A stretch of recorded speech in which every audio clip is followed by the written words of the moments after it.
10-5, 10-10, investigated reported disturbance at Acer Plaza. 10-4 dispatcher, verify address. It's Acer Plaza, repeat, Acer Plaza.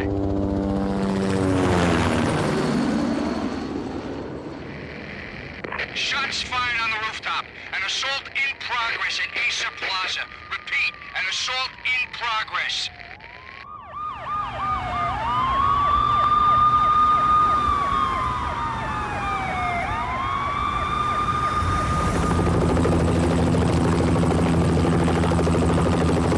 It's a war zone down here. 1085 dispatcher, need additional units. Additional units now. Officer in danger. Officer in danger. 10-5, please repeat, 10-5, all units, emergency. Officer in danger, Acer Plaza, repeat, Acer Plaza, all units. They were all dead. The final gunshot was an exclamation mark to everything that had led to this point. I released my finger from the trigger, and then it was over. To make any kind of sense of it, I need to go back 3 years. Back to the night the Payne started.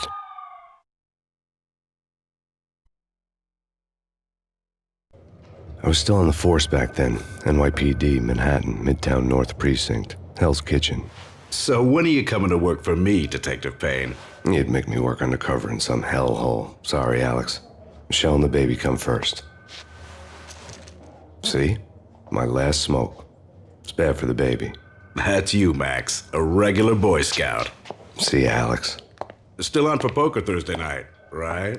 Like taking candy from a baby. Life was good. The sun setting on a sweet summer's day, the smell of freshly mowed lawns, the sounds of children playing, a house across the river on the Jersey side, beautiful wife and a baby girl. The American dream come true. Honey, I'm home. But dreams have a nasty habit of going bad when you're not looking. The sun went down with practiced bravado. Twilight crawled across the sky, laden with foreboding.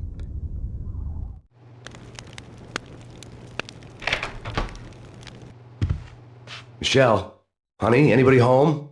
I didn't like the way the show started, but they'd given me the best seat in the house, front row center. What the hell?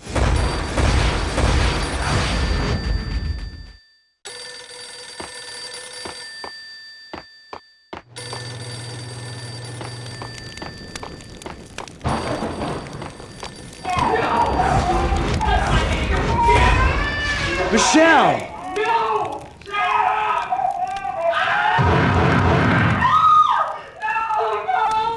No, Matt!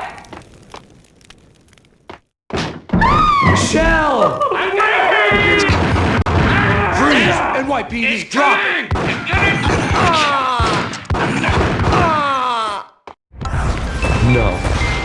No, please, God, no. The flesh of comedy! No, God, no, please, Michelle. Oh, baby.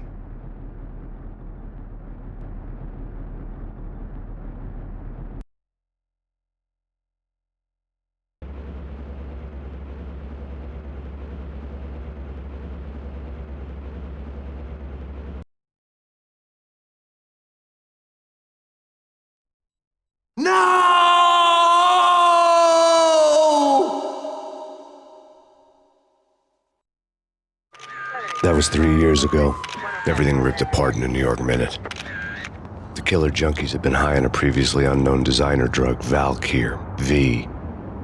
After the funeral, I told Alex I'd be transferring to the DEA. It took us 3 long years to get a break in the Valkyr case. Then, finally, 2 months ago, a dime dropper tipped us off that Jack Lupino, a mob boss in the Punchinello crime family, was trafficking. I went undercover, infiltrated the worst mafia family in New York.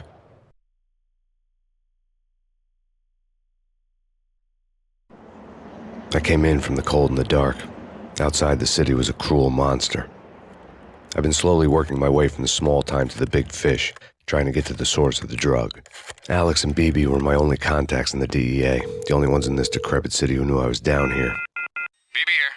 Something urgent has come up with Jack Lupino. You need to meet with Alex immediately at the Roscoe Street station.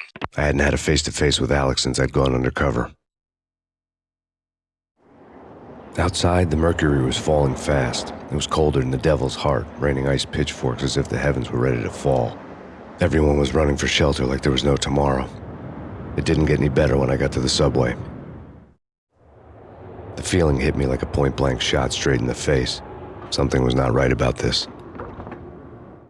My Beretta stirred nervously under my coat, but the train doors had already shut behind me, and I was in for the ride. Next stop, Roscoe Street Station, and Alex.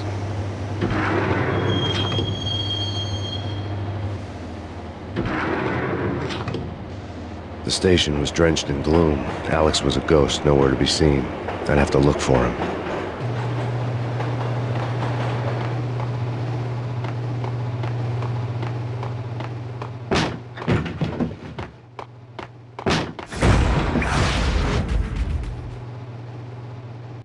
Death was in the air at Roscoe Street.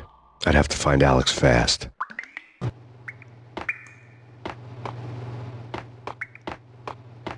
Wasn't Jake supposed to take care of this? He and Mickey are having too much. Yeah.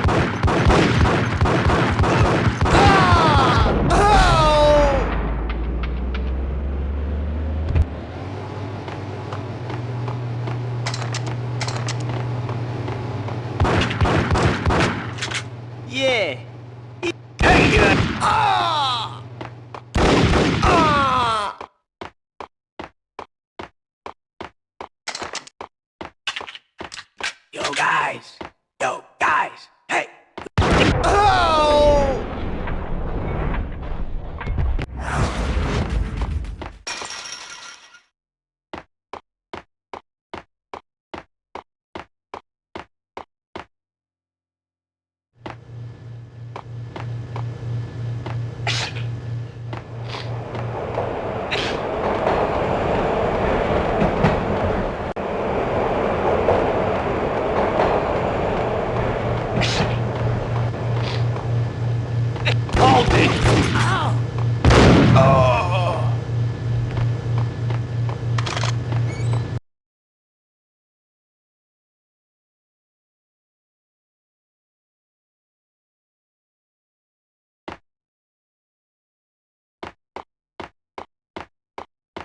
What was that? It's What the?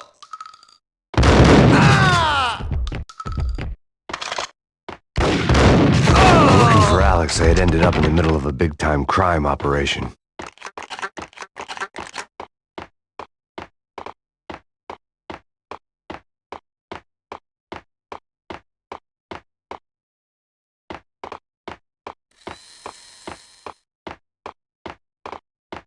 Kiss it goodbye.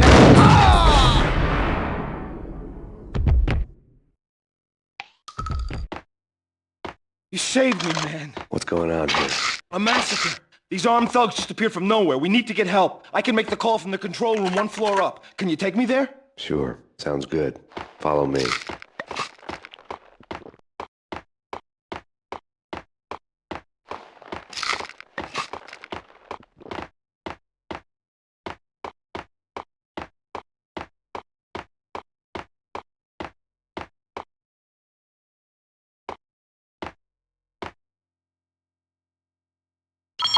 Home free. This way.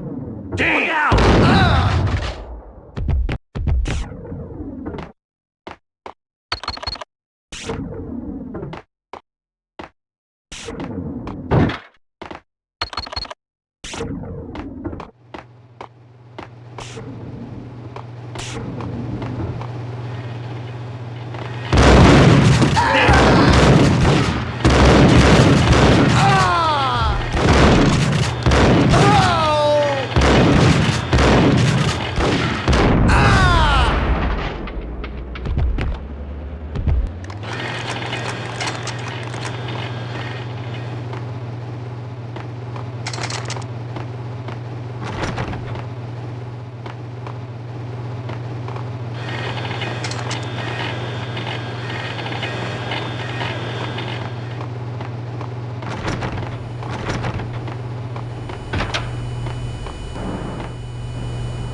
The train lit up like a Christmas tree. The power was back on.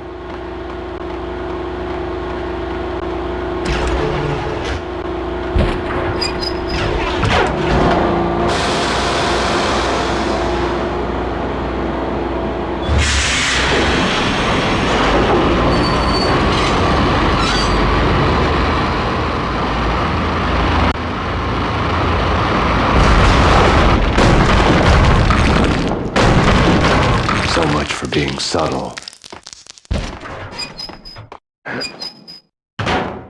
Hey,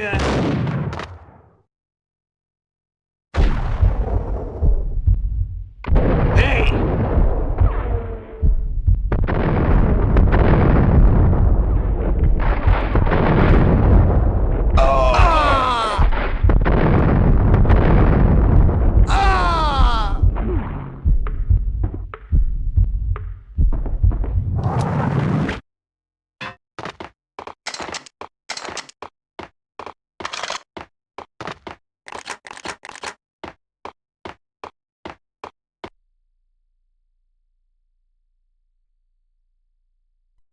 The rusty door led to an abandoned part of the station, closed off since the early 40s. Something big was going down at Roscoe Street. Maybe that's why Alex had wanted to meet me here. Maybe not. One way or the other, I was going to find out.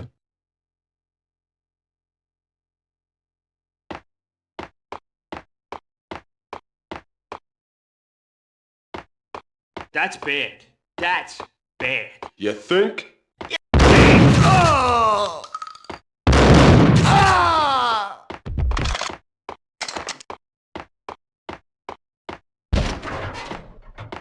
Hold it!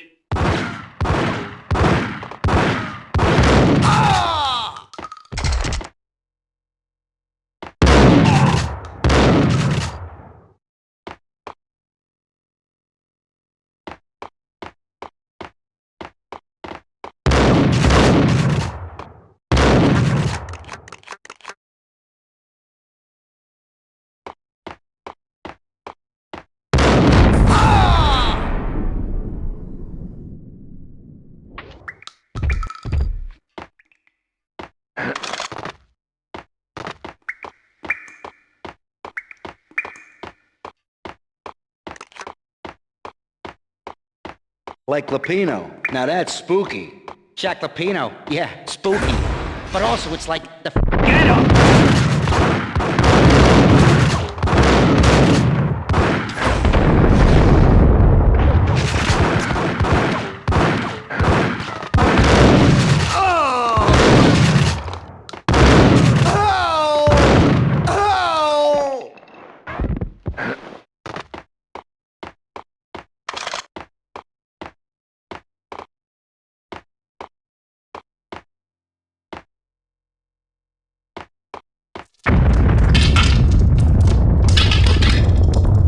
What the hell was that?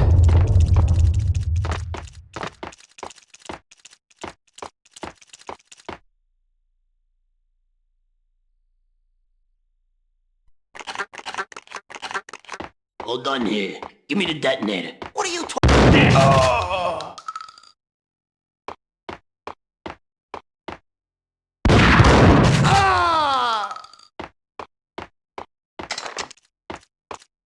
What the?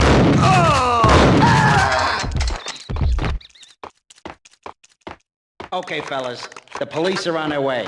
New York. Get him!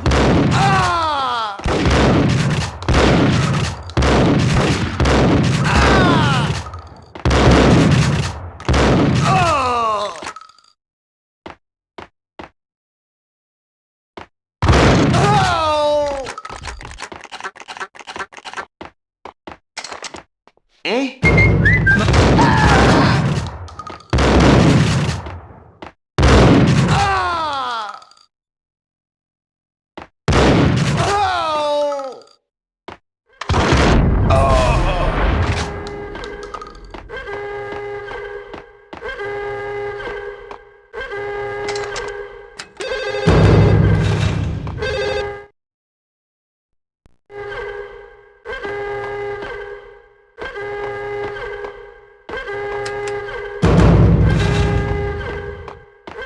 The bank robbers had left their tools on the table.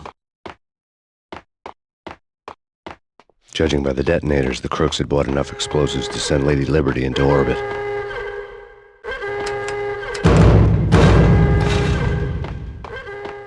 The bank robber's score lay on the table.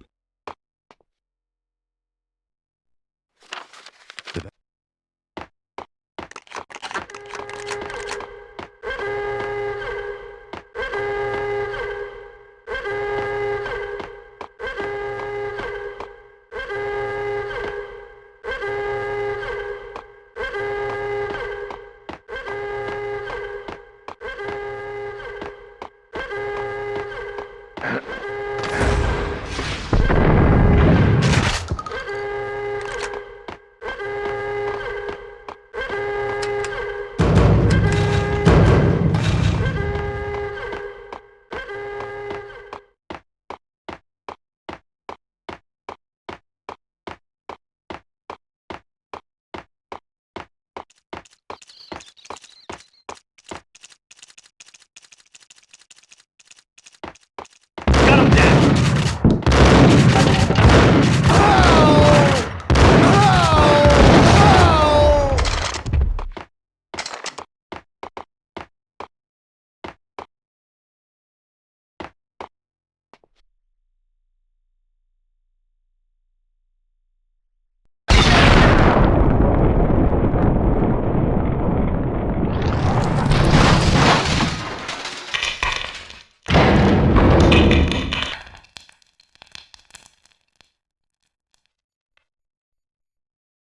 Hold it! Max! Jesus, you almost gave me a heart attack! I nearly shot you! Alex, am I glad to see you.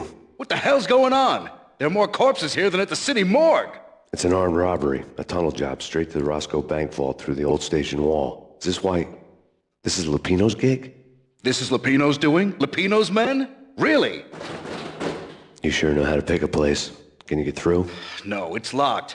We gotta get out of here. If it's Lupino, it's... Alex? Alex!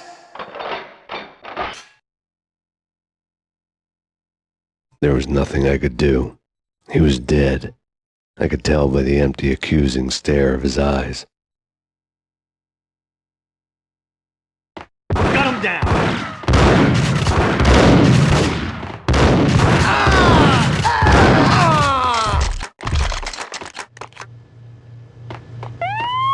Let's get the hell out of here! Hey! Ice!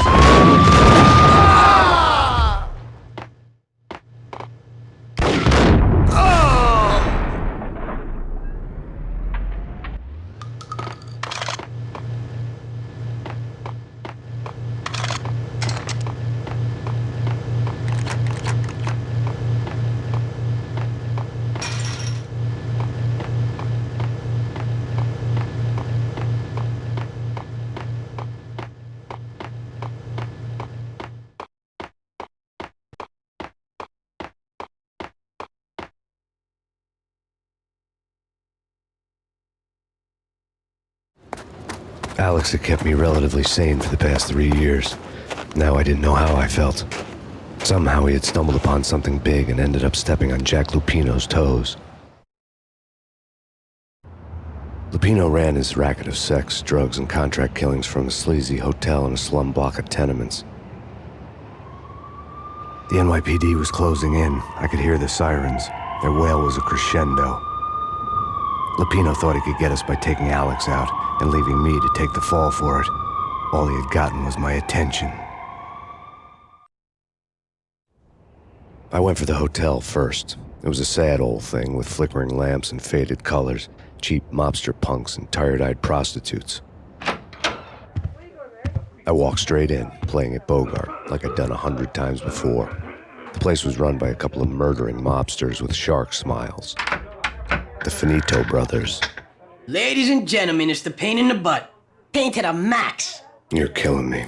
Did you make that up yourselves, or you get some wino downstairs to come up with it? Don't answer that. A rhetorical question. I got something for the boss. Lupino around? That kind of depends on who's asking.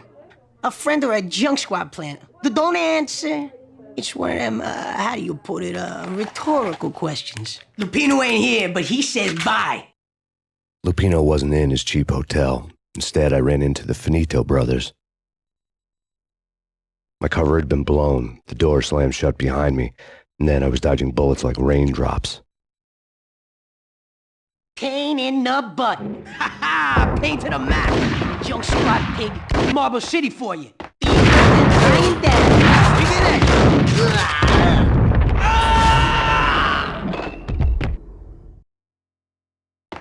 A letter on the desk caught my eye.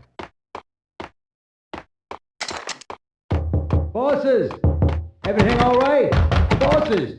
Joey, Virgilio, you all right in there? They're not answering. Call the others. Tell them to come quick. Okay, but we can't wait for them. We gotta go in now. Bosses, we're coming in. The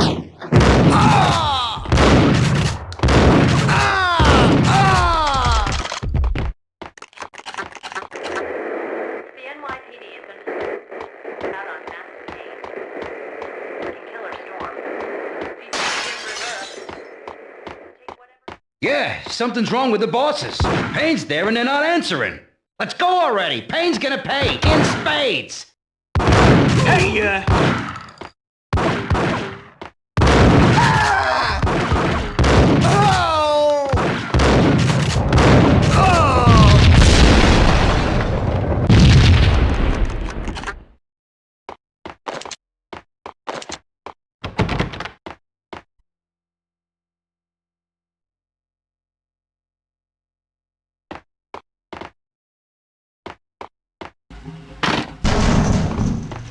Hey!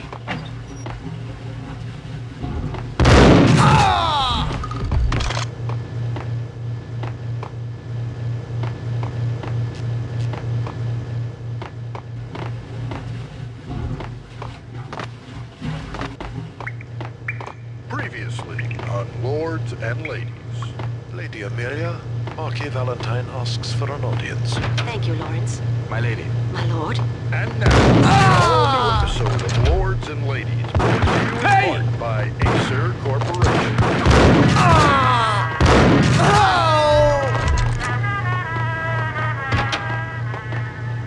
My lady. My lord. My lady, there is a matter of... V-head junkies could go off without a warning. I had to be careful. Indeed, my lady, there is... It's coming. From the very first moment... It's coming. It's the first part. It's blazing like the colors of your hair. Oh, my lord, you should not speak. There he My is! lady, I must... This cannot be. This must not be. But why, my love? Why? My lord, it is too dreadful. Do not force me to speak the words. My lady, I beg of you, I must know. I would rather die than not know. Yes, my lord, we should both be dead, for this shame is too great for the living.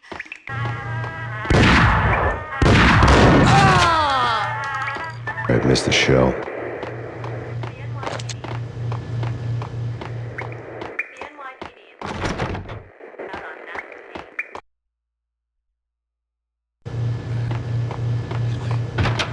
Gun him down!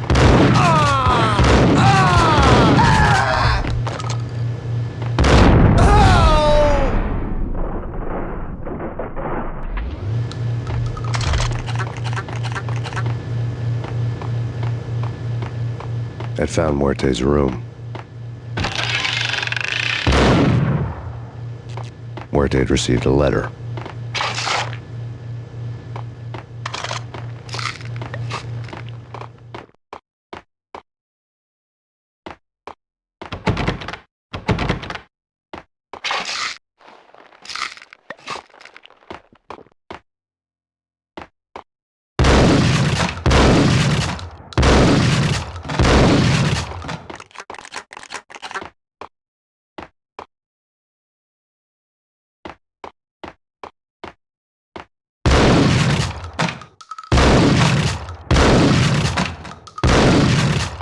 I didn't want to know what had happened here. It was not a pretty sight.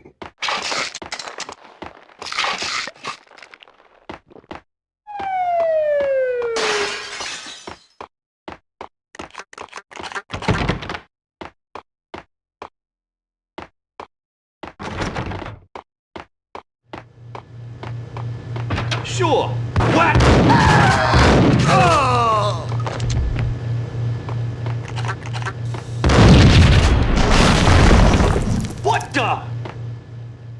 Yo! I'm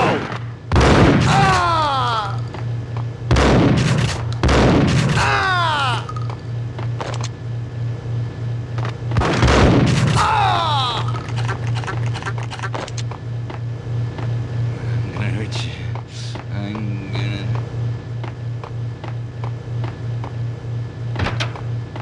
The hooker had left her diary on the table.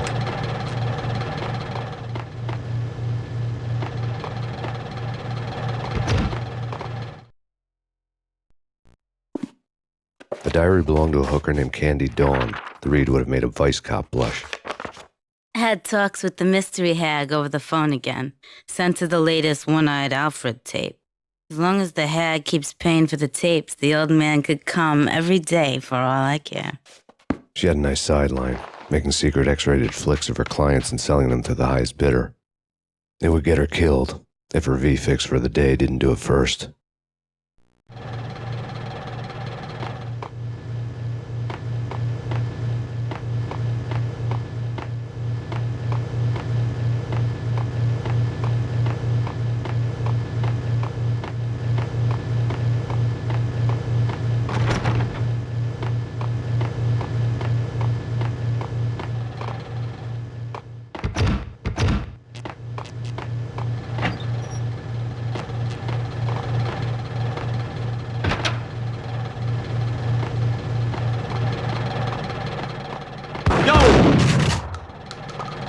It's him!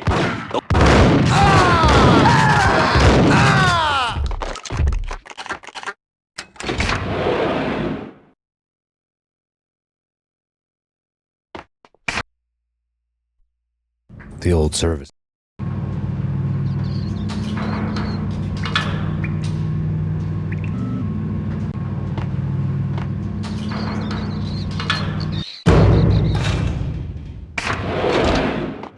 It was freaking crazy. The cops were doing a full-scale siege. Gun him down! Chief Jim Rivera. Take whatever steps necessary. Here's the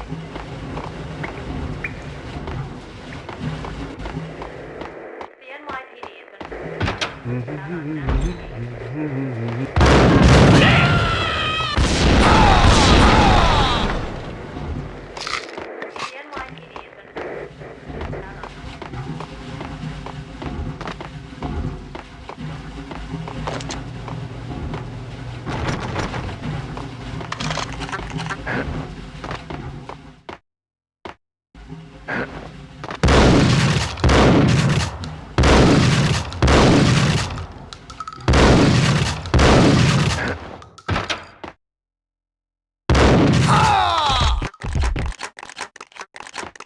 Exhibit number 1, a newspaper.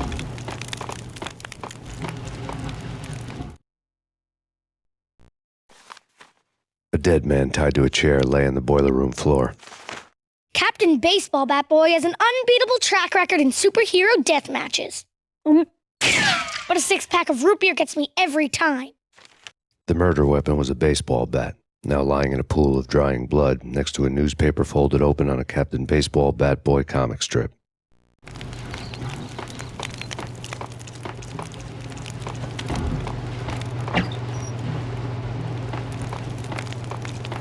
Take vampire movies. Why are they always set in L.A. or Mexico? They keep gun him down!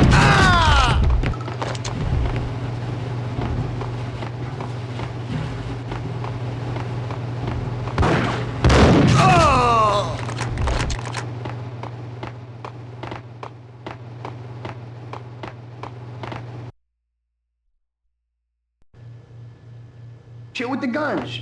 Trust me, you don't want to piss Muerte off. Gentlemen, let's do business. Green for green. Cheers and green-eyed angels. Amen. Without a key, I'd never get past this door.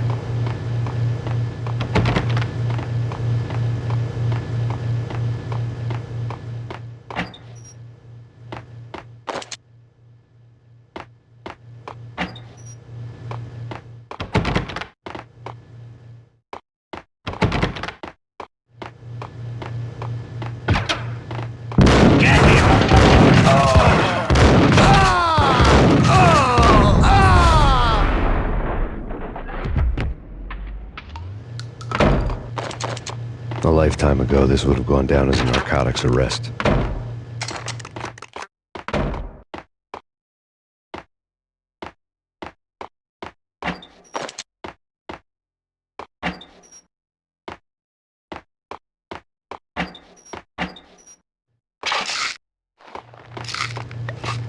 There was a key on the table.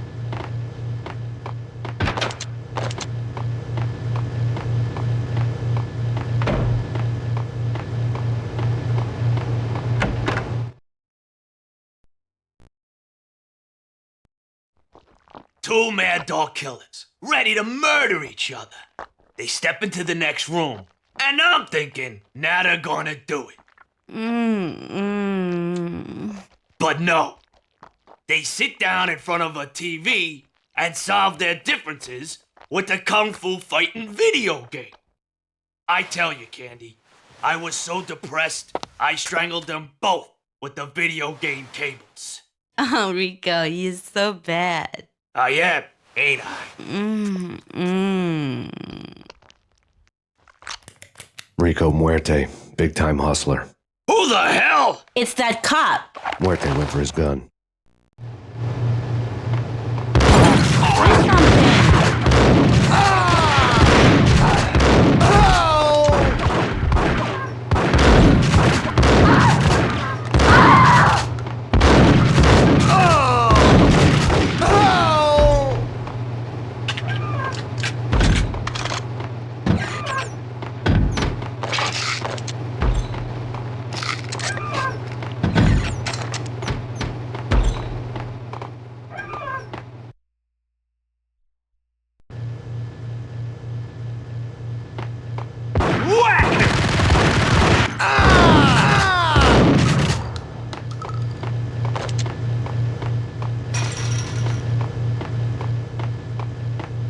The antique switchboard was still in use.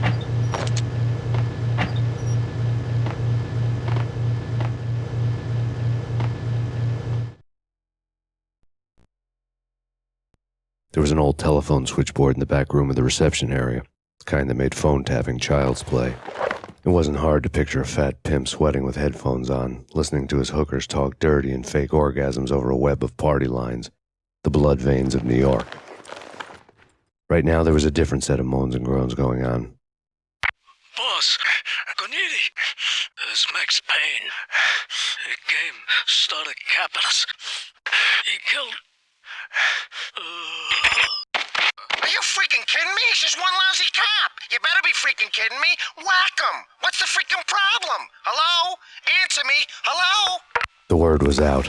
A deadly virus released into the city's corrupt circulatory system. Something wicked this way comes. Max Payne at large.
turn around, walk away, blow town. That would have been the smart thing to do. Guess I wasn't that smart. Lupino's tenement buildings were a seedy hangout for all kinds of sleaze. A liquor store, a pawn shop, a laundromat full of mobster bookies and loan sharks. The list went on. The how and why of it was a mystery to me, but they knew I was a cop. They knew I was coming, and they were going to get real trigger-happy about it. I got to see Lupino's hangout all lit up. A bomb went off, turning snow into liquid gold. A pillar of fire lifted the remains of a car straight up into the air. The flames were highlighted on the hood of a black Mercedes-Benz as it coasted down the street real slow, as if the driver didn't have a worry in the world. I got a good look at the man riding shotgun. It was Vladimir, the head of the local Russian mob, the fly in Don Punchinello's soup. The ringing in my ears was the sound of a mob war being waged.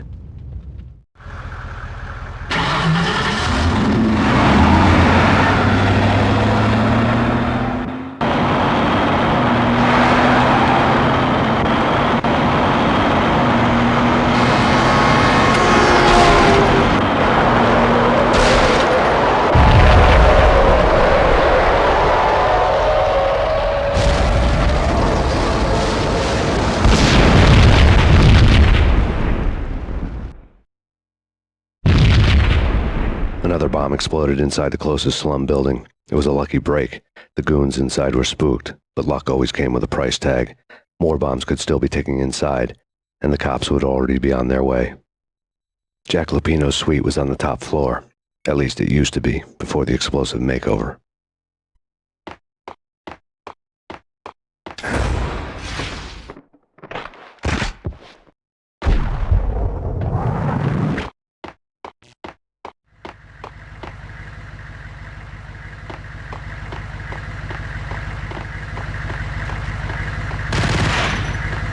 The headlines were a depressing read.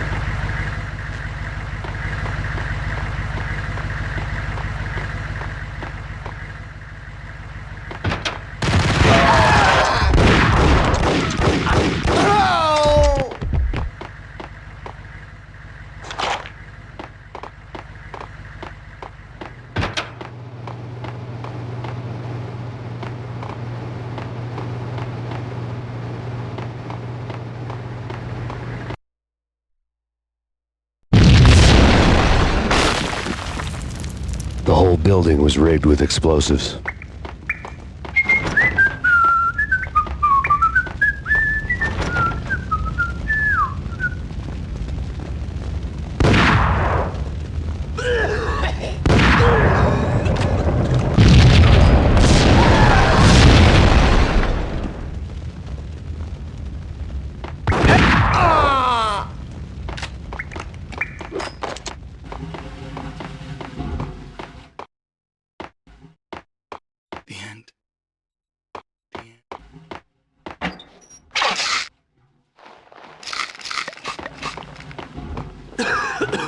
Yo!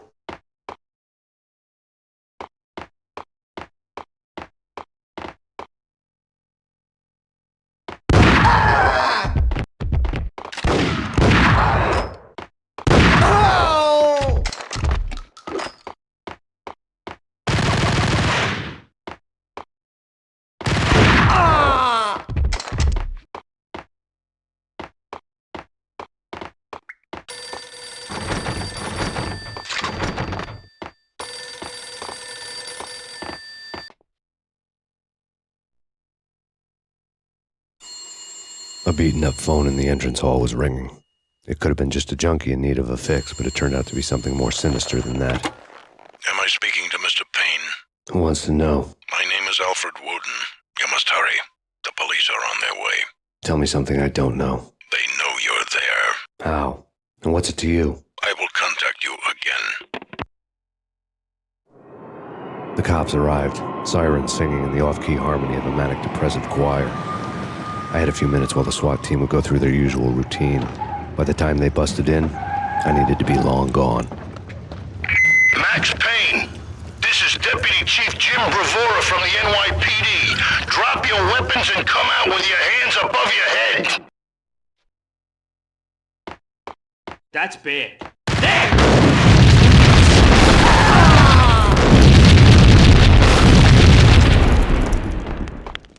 I needed a key to get past.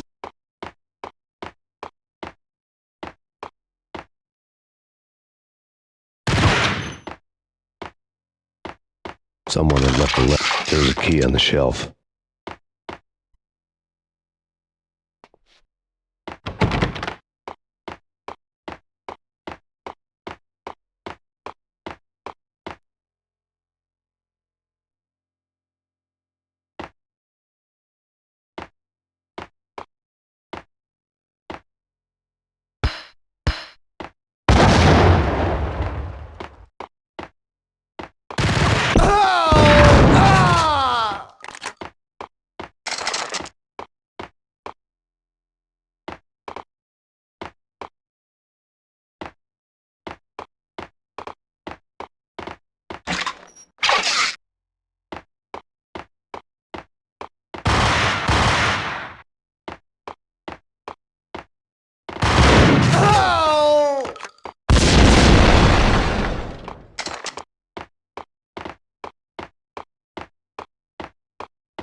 The bombs had destroyed all the stairs up to Lupino's office. The alternate route led there by way of adjoining rooftops.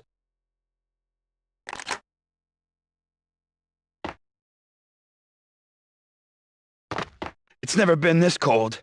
Never, ever. It's like the sky's falling. Yeah.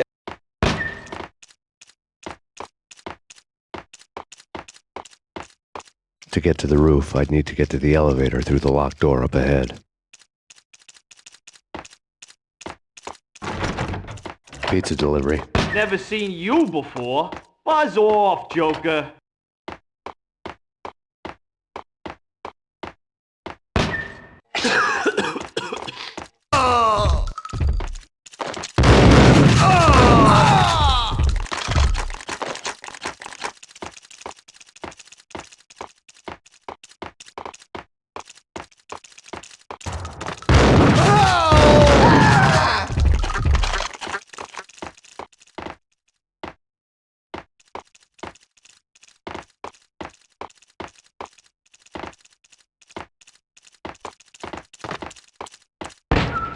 No, don't shoot. You know the clowns at the laundry? Me? No. You're no good to me then. What? No, the laundry, yeah. I know him, yeah. Get me in there. Okay.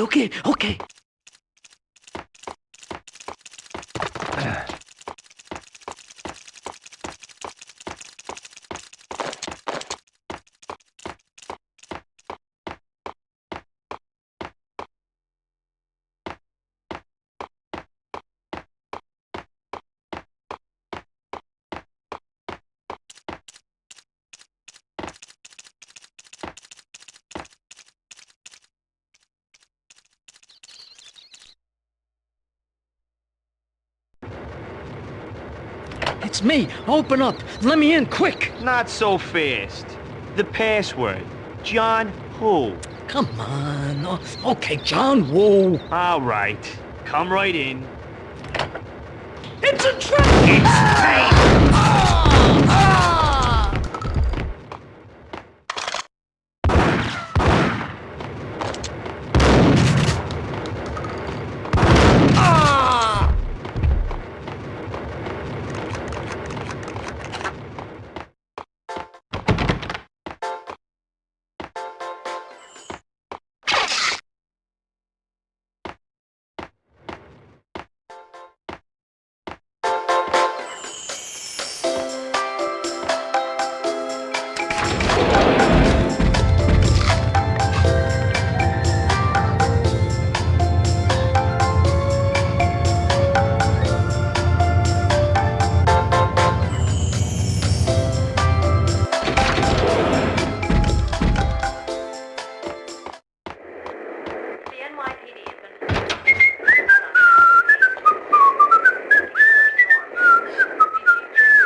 out soon. The NYPD has been out on mass Payne in Killer Storm.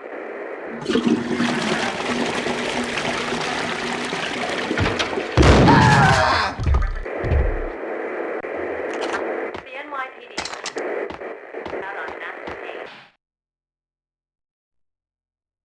New York City is in crisis tonight, with reports of Valkyr-related gang war in the streets of the Bronx. Apparently, Max Payne, wanted for questioning in connection with the slaying of a DEA special agent earlier tonight, is waging a one-man war against his former partners in crime. Among the listed casualties so far are notorious mafia members Joey and Virgilio Finito, as well as Rico Muerte, himself a fugitive from the law, and a suspect for several murders in the Chicago area. The NYPD has been placed on full alert. A citywide APB has been put out on Max Payne. Deputy Chief Jim Bravura has promised to take whatever steps necessary to bring him to justice. What those steps may be remains to be seen. For NYCNN TV News, this is Kira Silver.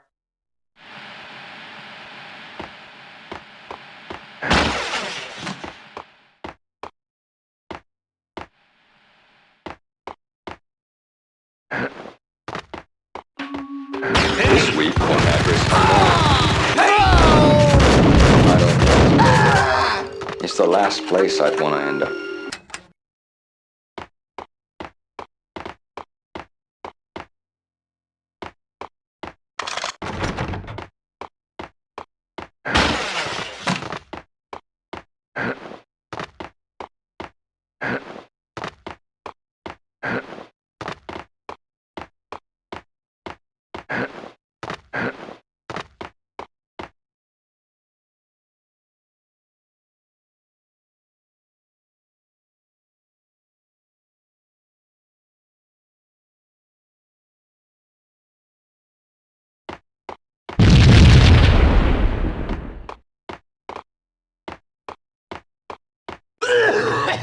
Red, blue, or green? It's always red or... Oh!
What the hell are you standing around here for? They're bombing us. What are you doing? You're doing nothing. What are you doing? This is war.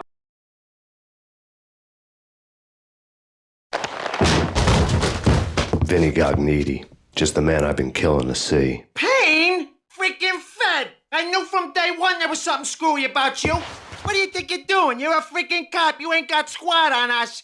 You can't just come in here waving your piece like it meant something. Yeah! Oh my God! Oh God, you shot me! Ah! You're dead, Payne! What the hell are you waiting for, you apes? Kill him! Kill him! With pleasure, boss. Gognitti bailed. I made like Chow Yun Fat.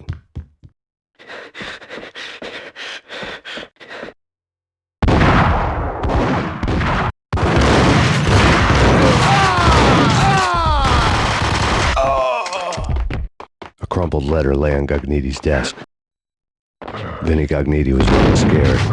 He could run, but with a bullet in his stomach like a broken bottle of Tabasco, he was quickly running out of time. He knew where his boss was, and I wanted to square things up with Jack Lupino. Gognitti would be moving fast. I don't know about angels, but it's fear that gives men wings.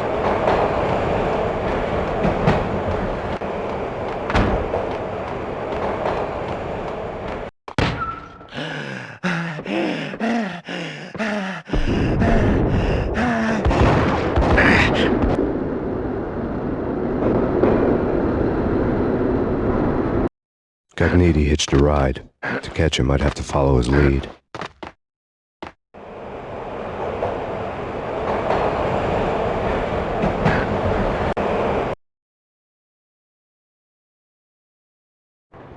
This was my second train ride of the night. The way it started didn't promise anything better than the last one. Freezing wind tearing at my face like sandpaper and razors, ice hard and slick under my hands and feet, and somewhere in the background the wail of sirens, the city howling after me. New York sped by in fast forward, dark rooftop water towers and a dead forest of antennas and chimneys, all a blur. When the train he was riding slowed down, Gognitti made his move.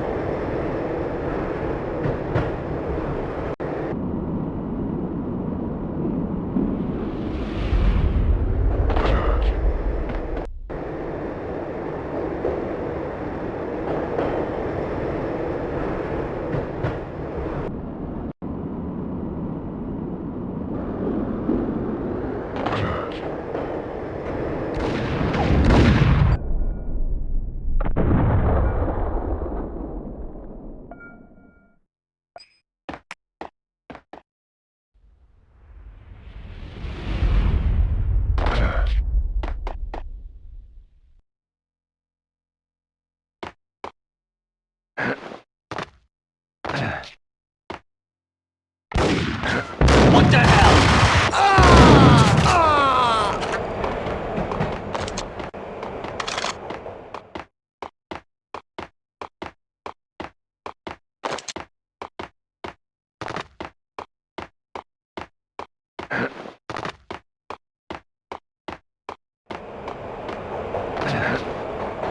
I saw.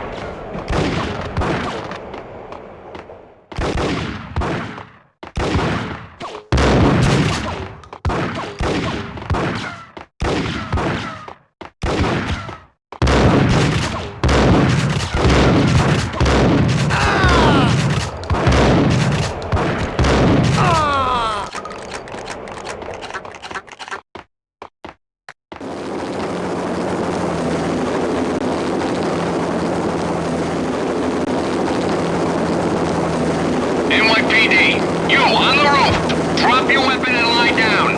I repeat, drop your weapon and lie face down! It's Payne! He's coming down the stairs! Shoot the bastard! Okay, boss, you got it. No problem.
Hey!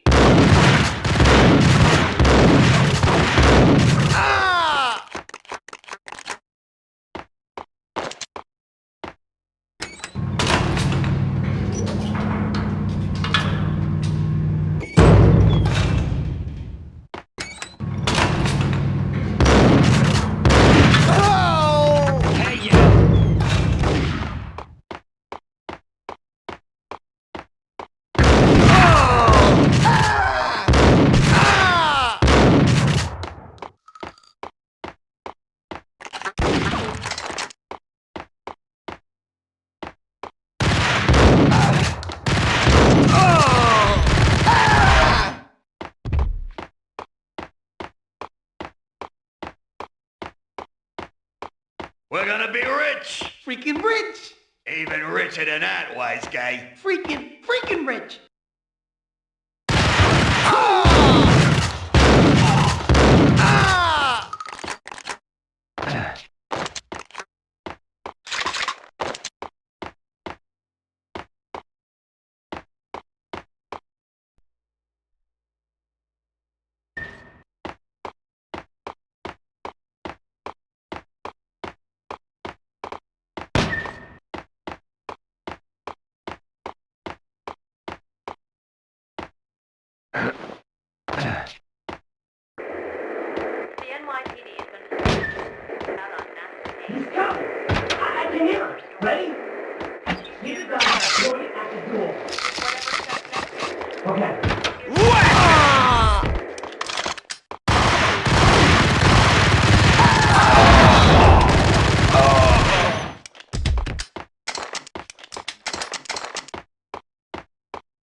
Open, goddammit!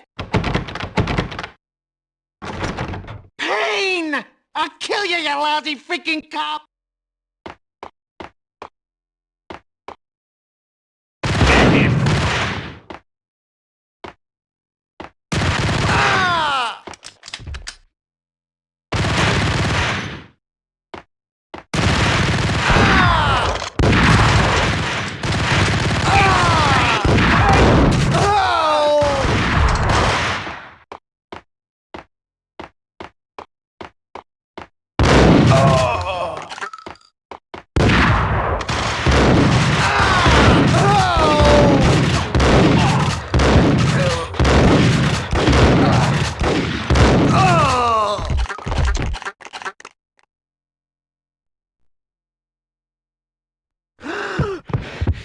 Gognitti ran out of steam in a dead-end alley with steam boiling out of the sewer grates like all the fires of hell were burning high beneath us.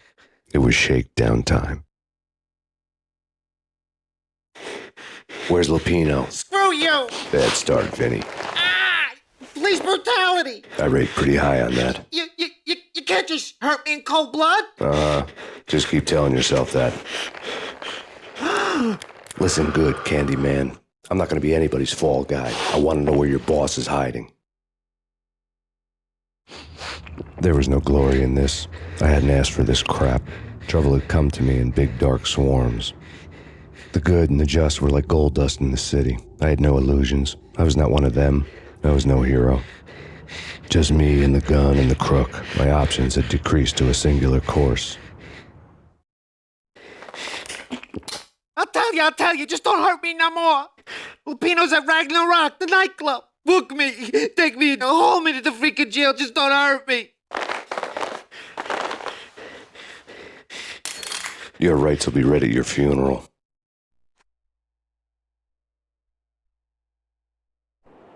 Ragnarok was Lupino's private nightclub, a den of drugs built into an old theater.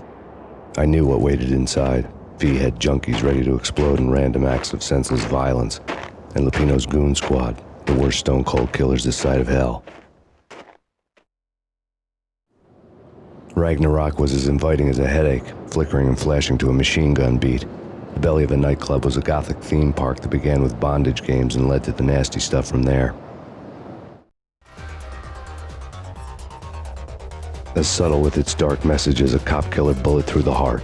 Like father, like son, just like Jack Lupino.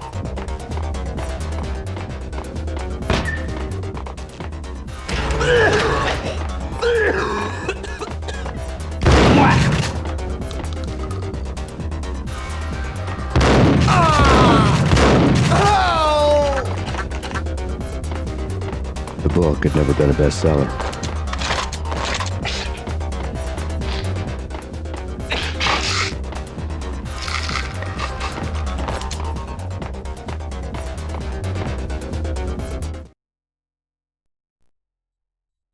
Given the setting, I was surprised to find that somebody had been passing time reading. The paperback was entitled, The Age of Murder and Storm. The blurb on the back mentioned Norse mythos and Ragnarok. The end of a Viking world with a terrible winter that covered the earth in ice, when vile crimes were rampant and all humanity lost. I could see how somebody impressionable might get it into their head that we were at the end of time. I was also beginning to see what the nightclub and its owner were all about.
Books on the occult had been piled on the table.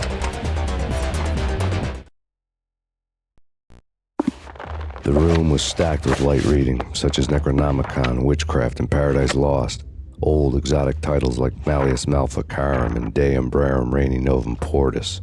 Books with pentagrams on their covers, all dealing with the occult and the infernal, lying between stacks of horror videos and a couple of Ouija boards. The only thing I could take seriously was the thought of Lupino taking it seriously. He had been spending a lot of time getting intimate with the guy downstairs.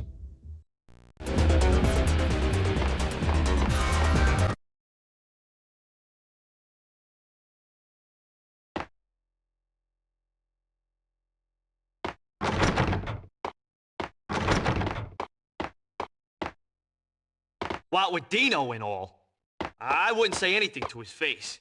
He might not... Who knows what he did? But somebody's gotta go in there.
The vapors in the air started to make my head swim.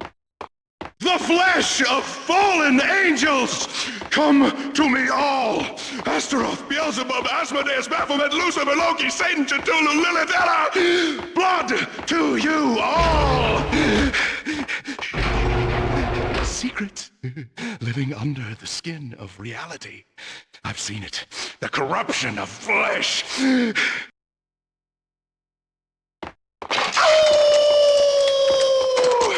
I'm the wolf, yeah! I am the wolf! It's close. It's coming. You have come. A witness to the end of time.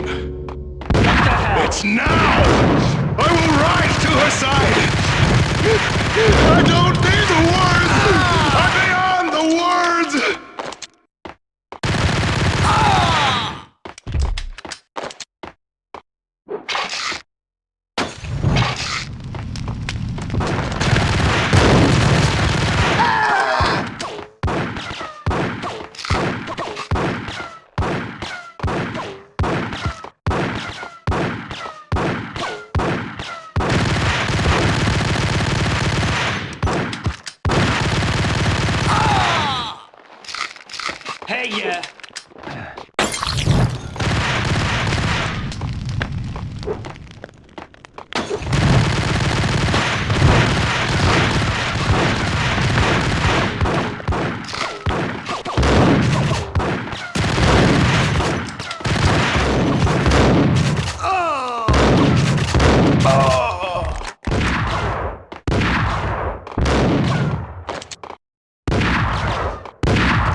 You'll die! You'll die! Now! All die!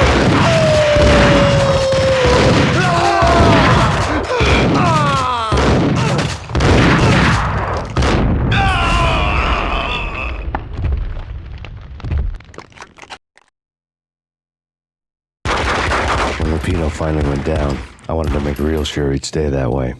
V was a bad monster. Turned them into friggin' zombie demons from outer space. I think he's dead already. Huh? And that's when it happened. But dead or not, you've got the wrong guy. In stepped this knockout femme fatale holding a gun to my face. I returned the favor.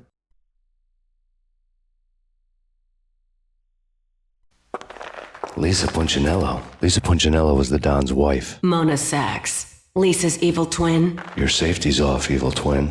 You might hurt someone with that gun of yours. Lisa's the damsel in distress. I'm the professional.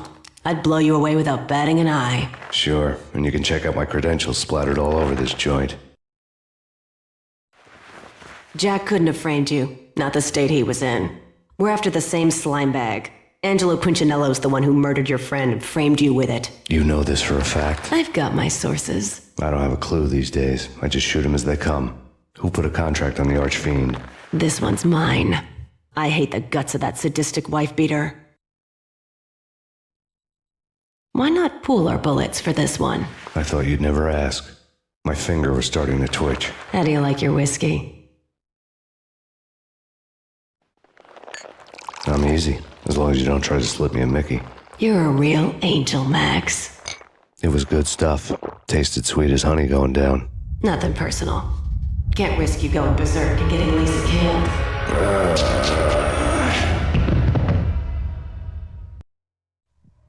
The nightmare was always the same. Violent shapes moving in darkness, old and ugly.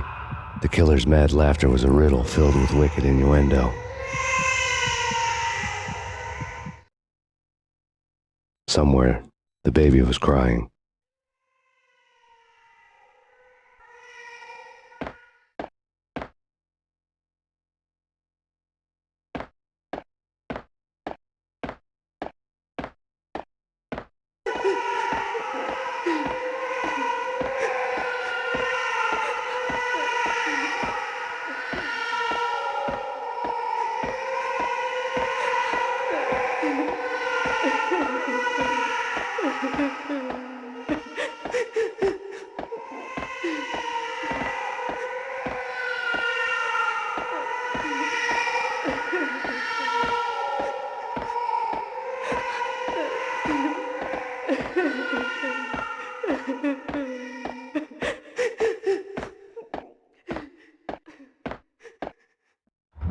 Should have known it when we found you snoring next to Lupino's corpse.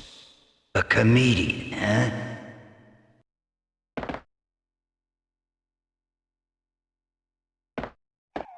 The pictures were filled with good old times.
No, please, God, no.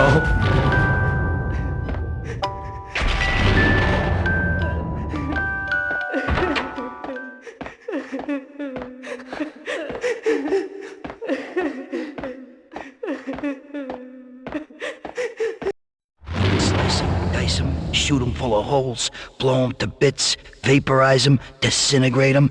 No matter what you do, they'll still be back good as new. Michelle's diary. Michelle was working part-time in the district attorney's office. Her diary was open on today's entry, her handwriting all pretty curves. An army dossier found its way to my desk yesterday. Valhalla? Isn't that a Norse myth? Something about Vikings? I tried to tell Max about it, but he was busy, that cute frown on his brow. Guess it's nothing, just a mix-up at the courier service. From now on, I would always find time for her. It was a hollow promise. Too little, too late. We lay on the table. Max, no, please, Max. Why? I didn't mean to. I'm sorry.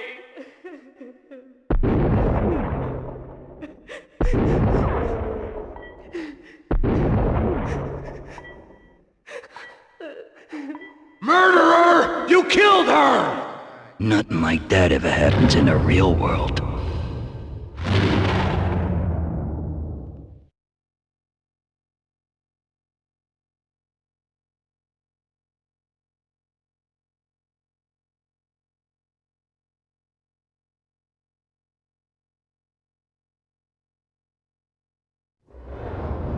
I woke up in a bad dream. My head felt 2 sizes too small for my brain. Max Payne. I envy your name. And the killer was smiling. Pleased to meet you. I'm Frankie the Bat Niagara. Niagara, as in you cry a lot? He had a baseball bat and I was tied to a chair. Pissing him off was the smart thing to do.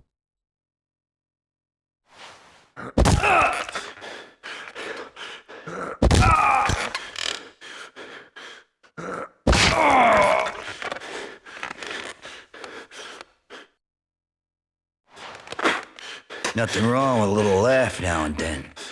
Take me, for example. I love to watch cartoons. Cartoon violence is a fascinating thing. Let's take a break. I need to take a leak and maybe grab a cold one at the bar. Don't worry.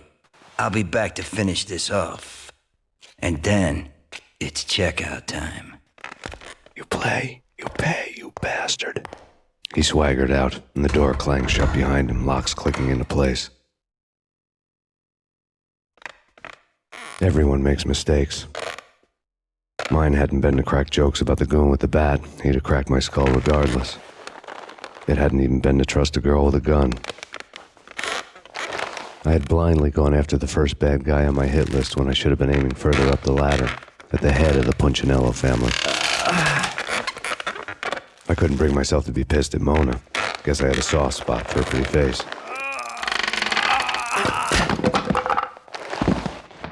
But when somebody decides to play baseball with your head, you tend to get sore.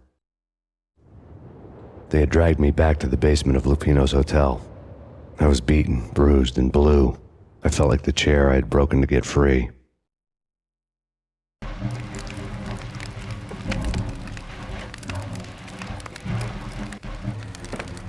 All I had was Niagara's bat. sticky with my... Without a gun, I'd be no match for Frankie's men. I'd have to play hide and seek with them. It's Frankie's turf. He'll take care of it. I'll take it.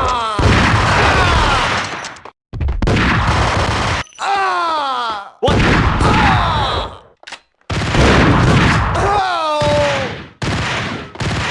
What the? What the?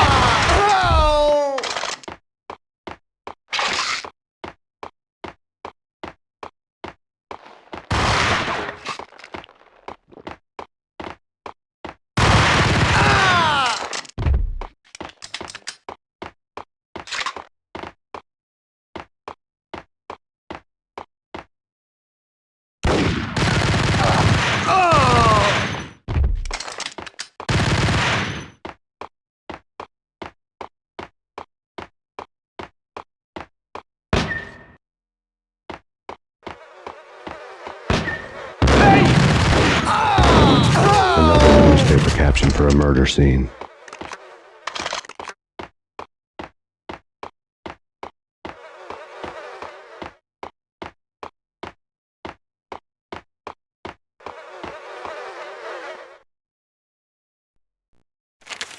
Frankie had left his calling card, a Captain Baseball bat boy strip, next to a sewer passage filled with bodies. You'd better not mess with Captain Baseball Bat Boy. Even my archenemy, Bicycle Helmet Girl, swoons at the sight of me. Aha! There were enough corpses to put a mass murderer to shame.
Things were fast going from bad to worse.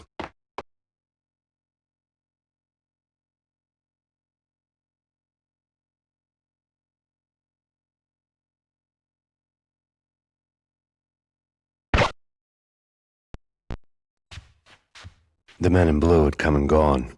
They had decorated the place with chalk outlines and tied it together with yellow tape. The cops who had stayed behind were dead. Frankie, his boys, and I had the place all for ourselves.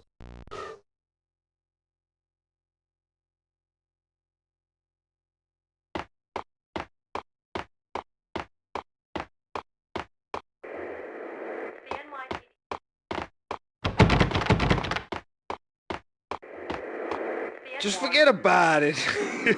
Just forget about it. Hey, just forget about it. That crazy witch, you should have heard her. She was a real scream when the boys caught her trying to cap the Don. Oh, that's friggin' bad. To the trio? That's even worse than what Frankie's doing to that poor bastard downstairs. She's gonna take a long time to die. The mobster muscle on the phone was talking about Mona. Punchinello's trio were nothing but bad news. Just forget about it. Just forget about it. Hey, just forget about it.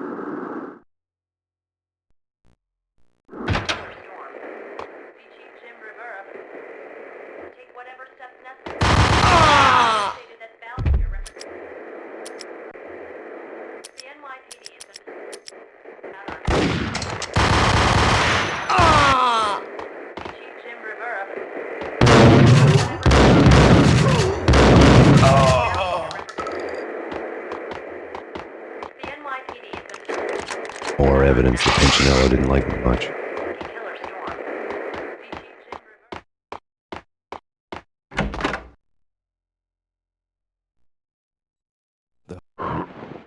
Fine by me. This works out just as well.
Thank you. You've been a lovely aunt. Had enough? I don't play with girls anyway. Unfair! I spotted the tail as soon as I left the hotel. A big black Mercedes. I'd seen the car before. That time it had heralded impressive explosions. Vladimir was back. Bang! You're dead, Max Payne. I might have laughed if I remembered how. What's this supposed to be? Cops and robbers? Look, you want something with me? Get in line. Peace, man. Relax. You know you are a real news item. Armed and dangerous. I am going to make you an offer you can't refuse. I've always wanted to say that. It's a bum rap. I've been framed. Well, that's a moot point. Whatever you did or did not do, I'm sure you had good reason for doing it. Want to hear me out? I'm listening.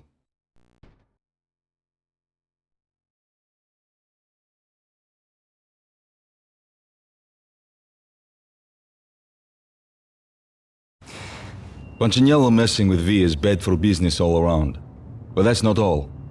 There is this guy, Boris Time, used to pull jobs for me. He's the captain of the cargo ship Charon. Now the bastard turncoat has gone over to the other side, Punchinello's. The ship's loaded with high-res hardware, guns, my business. If Punchinello gets hold of that cargo, he's won and I have lost. And you'll have your work cut out for you. If you want to get to Punchinello, you'll need heavy-duty persuaders. I am just the man to get them for you. Change the ship back under my flag, maybe pop 2 in the traitor Dime's head while you're at it.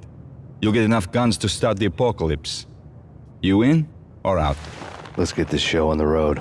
Vladimir was one of those old-time bad guys with honor and morals, which made him almost one of the good guys. None of us was a saint. The Brooklyn riverfront was a maze of rusty containers, sharp-boned cranes looming up from the snowstorm. On a night like this, you couldn't help but think of the dark army of dead men sleeping with the fishes, cement shoes in line. No Minotaur lurked in this labyrinth, but somewhere out there, on the clanking deck of his cargo freighter, the skipper of the Chiron was waiting, like the ferryman of the river Styx.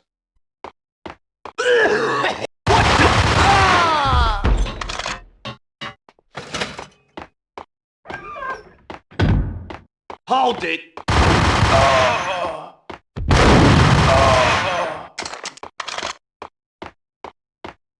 both of them beaten to pulp.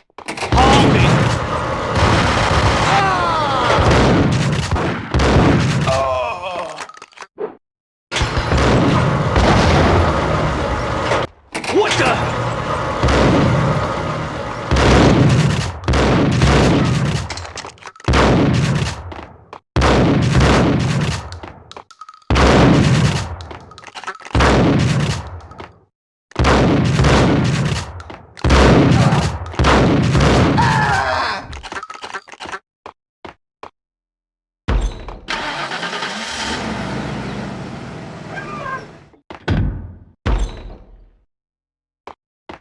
Hey!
raise the bridge! Ah! Ah! Oh! Rico Muerte? This way. In here. Oh! Ah!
I doubted the letter was a receipt.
I had found Boris Dime's ship.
Rust had crept over the sides of the cargo steamer a long time ago. Boris Dime would be on board. I'd have to smoke half of his crew to even get near the gangplank. The guns were probably being kept in the hold, buried amidst the rats and oily water.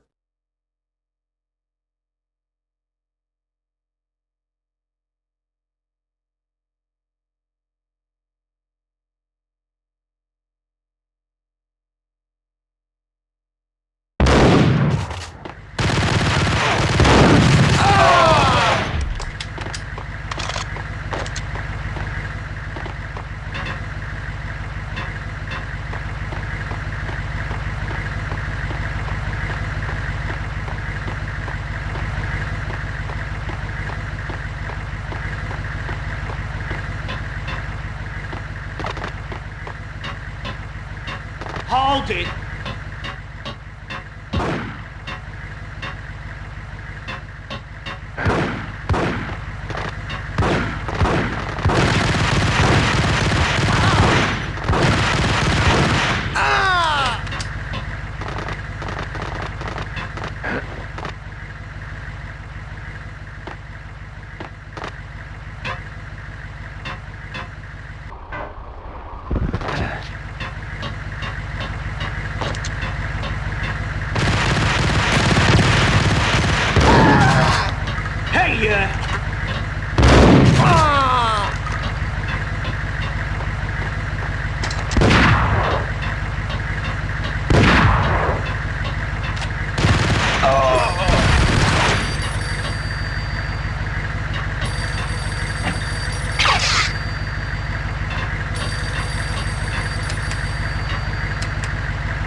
Angie, tell me, how much did Dime cost you?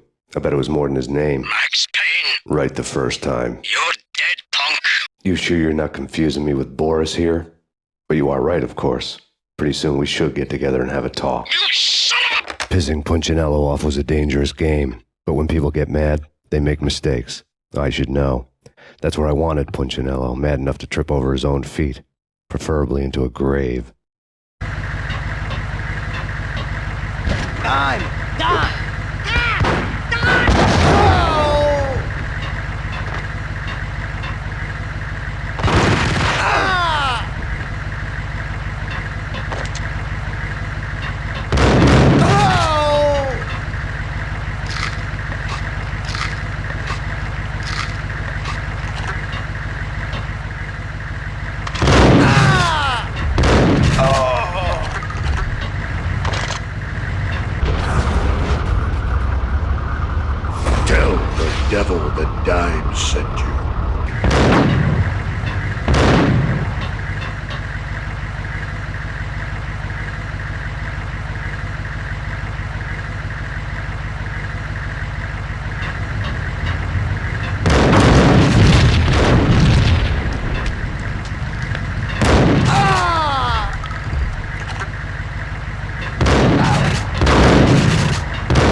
afterwards.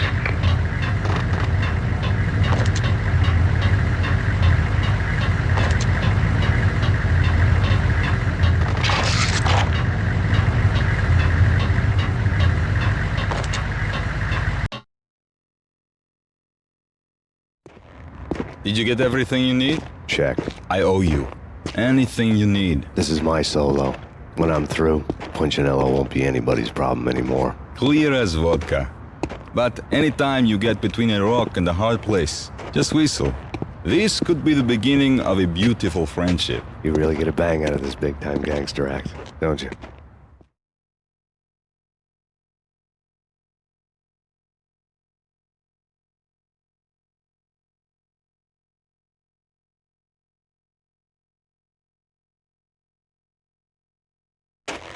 Even with all this firepower, I figured I couldn't get to Punchinello at his manor.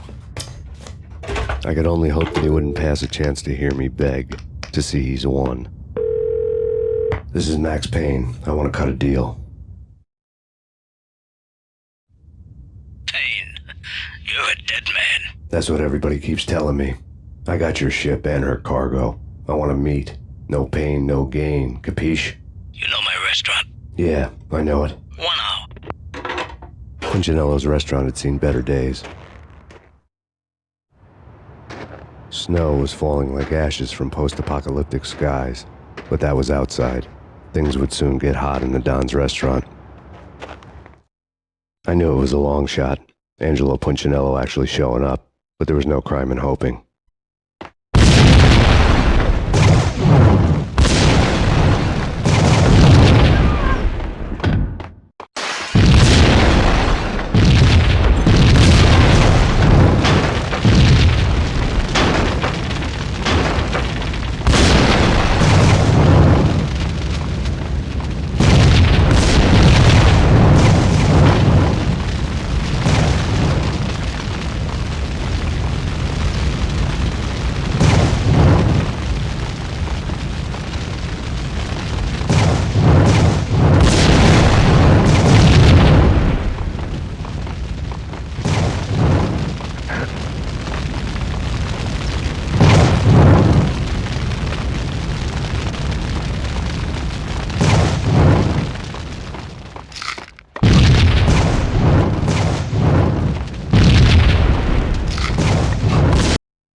Burning to get me.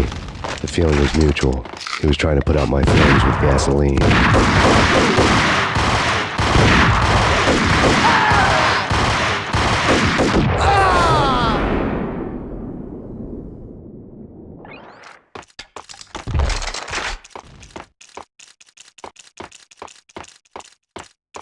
The mobsters have been guarding a real treasure.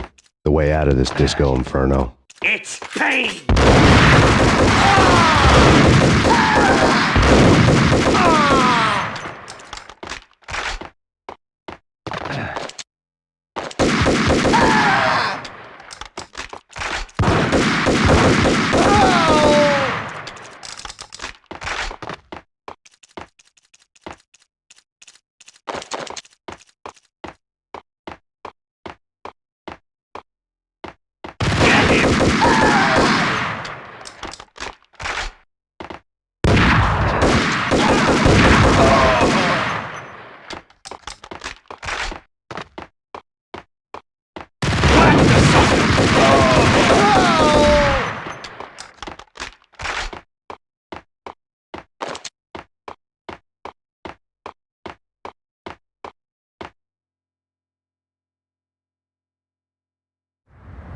Vlad had seen my smoke signals. The Mercedes was revving to go, almost drowning out the banshee wail of the sirens. You coming? We'll drop you off at the Punchinello Manor. Sounds good to me. When this is over, look me up. I could use a professional like you. I'll keep that in mind.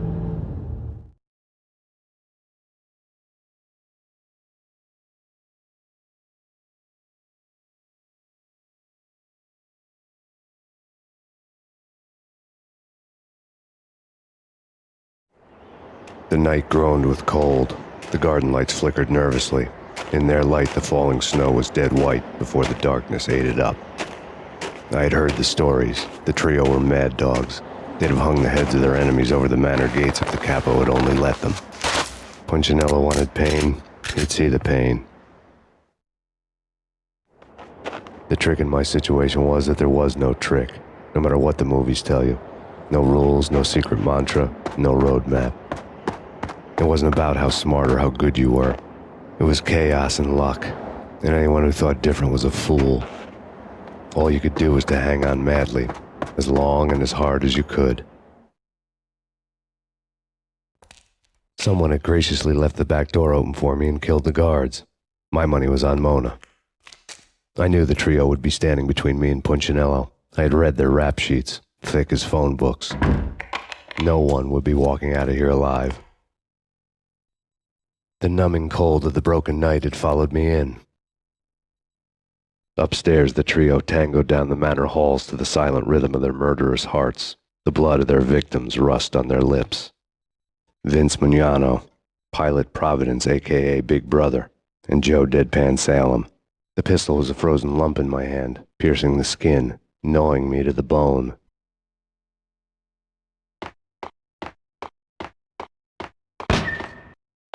In death, the thug had... Someone hadn't enjoyed the Don's hospitality. Someone with a flair for the dramatic. Someone who had let herself out of a locked cell and past a couple of armed guards. My thoughts were on Mona again. I could only hope she was a good enough gambler to walk away while she was still winning, before she'd run into the trio. And promoted to messenger. There he is!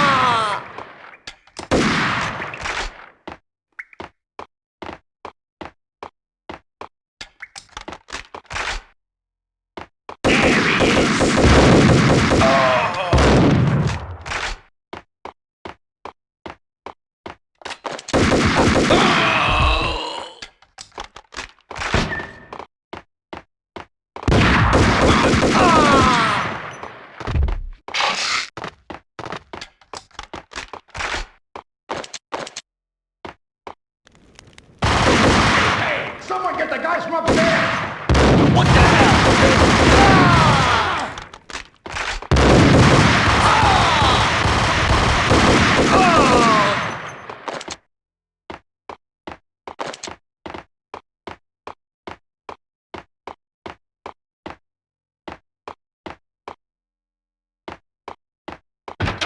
Pilot, he's here! It didn't take me long to run into the trio.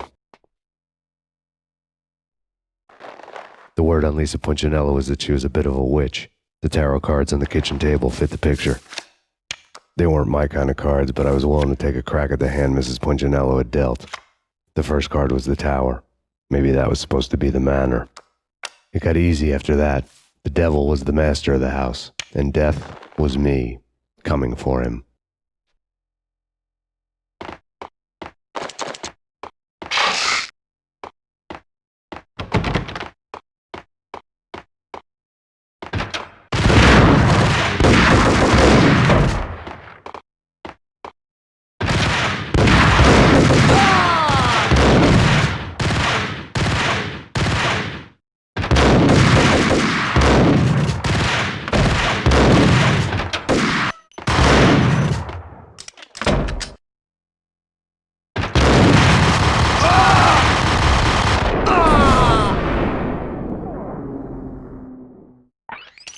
One down, two to go. What the hell?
I want him dead.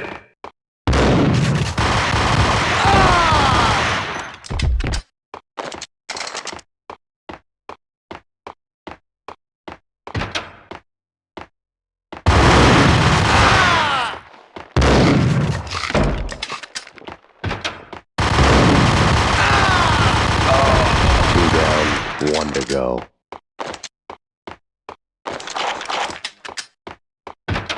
Max Payne?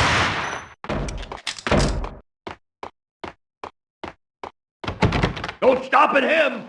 This will. This will stop anything. Take cover.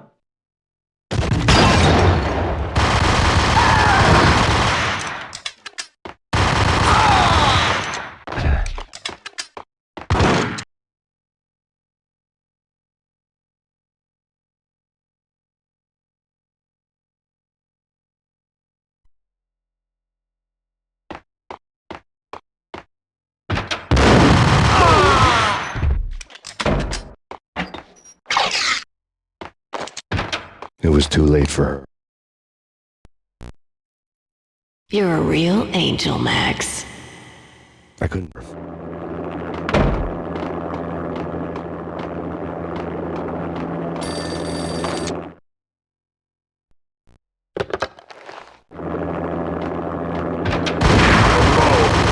Vince Mugnano.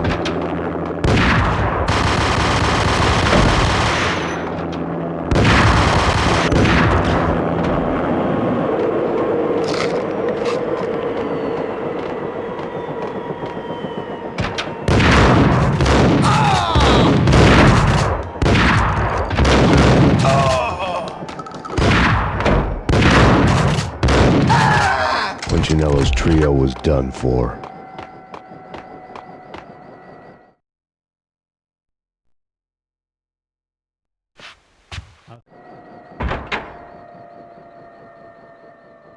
No, I told him not to.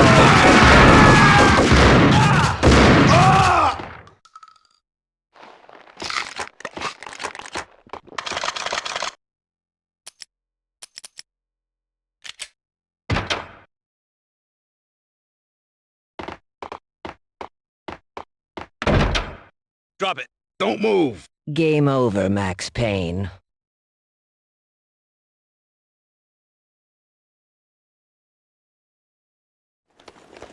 I could tell when I was outgunned. It was time to take another beating.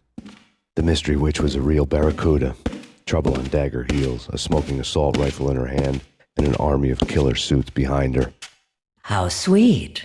I get to kill two birds with one stone. Sooner or later, it was going to catch up with you. Mr. Payne, it's time to show you the benefits of my brew. Be a good boy now. You'd find that Lady Luck was really a hooker. You were fresh out of cash.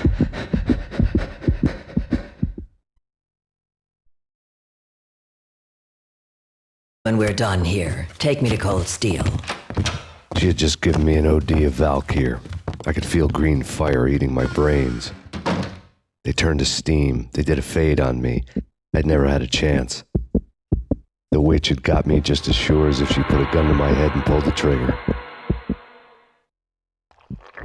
The shadows rushed me, bruised mugshot faces hungry for revenge. They knew my weak spots and closed in for the kill. The floor turned into a vortex of green blood. I fell. The flesh of fallen angels.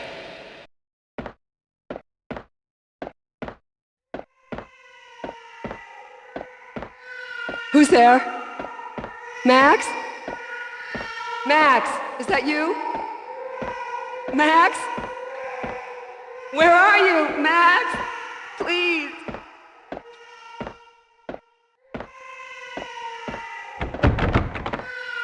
No, please, Max, no. I'm sorry. Please don't, Max, no. Please. No, please God, no.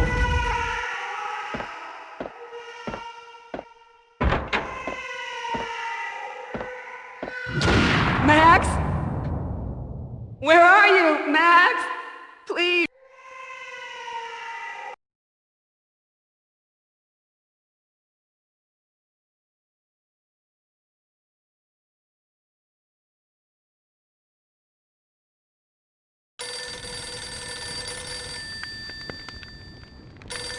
The letter was staring at me.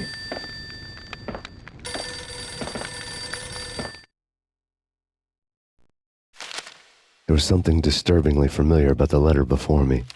The handwriting was all pretty curves. You're in a graphic novel. The truth split my skull open, a glaring green light washing the lies away. All of my past was just fragmented still shots, words hanging in the air like balloons. I was in a graphic novel. Funny as hell. It was the most horrible thing I could think of.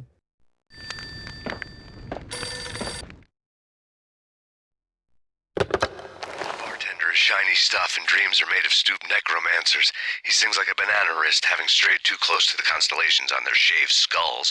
It was a bad line in a prank call. Someone spouting insane babble. I couldn't make sense of it. But I had an overwhelming sense of déjà vu. The caller's voice sounded oddly familiar.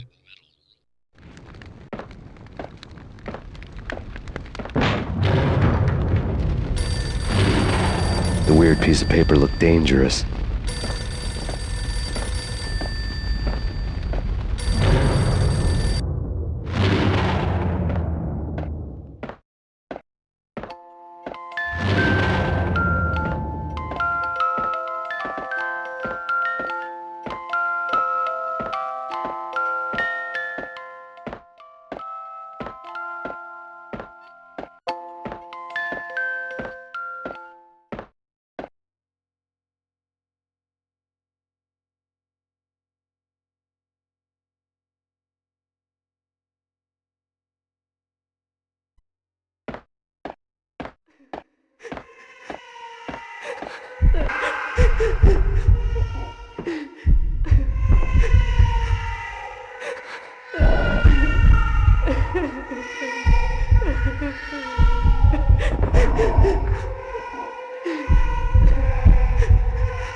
Max, Something happened at the office today.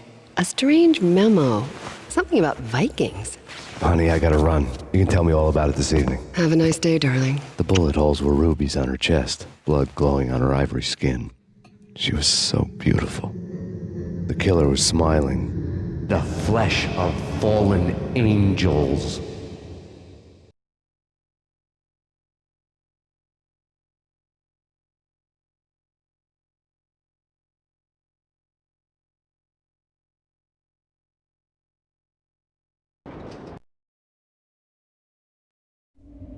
Slowly, the green nightmare faded, leaving dark stains on my soul that would never come off. I felt like flatlining. I was all shook up. I woke up in a cold sweat, sick and tired to the bone, lying in a puddle of my own puke. The hag had said take me to Cold Steel before it had all gone crazy. It was a clue. The only one I had. It took me forever to crawl back to my feet and hit the road, but when I did, I drove straight to Cold Steel Foundry outside the city. There was a whole lot of action around the place for a freezing winter night. Trucks coming and going, men running. I had the drop on the mystery witch. She thought I was dead. I was on her blind side. I was going in. The bad trip had put me in a crazy mood, adrenaline pumping through my aching veins. Staggering on the mill roof in ice and snow and wild wind, I was a ninja. My kung fu was strong. I wasn't kidding anybody. At best, I was Superman on kryptonite about to fall through a skylight, down to where it was all going down. A half-abandoned industrial area in the middle of nowhere. The factory was a perfect front for any number of illegal activities.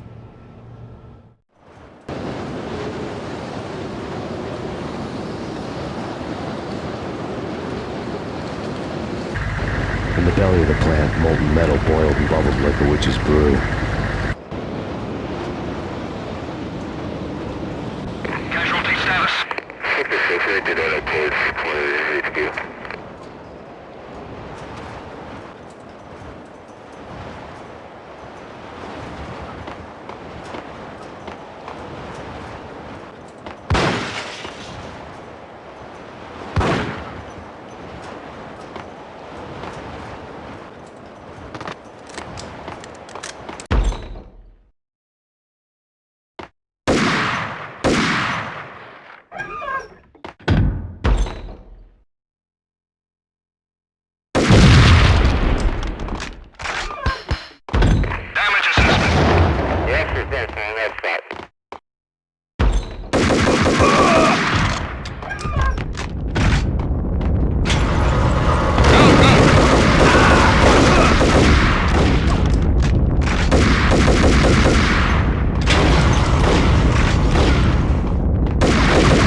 Can you believe it?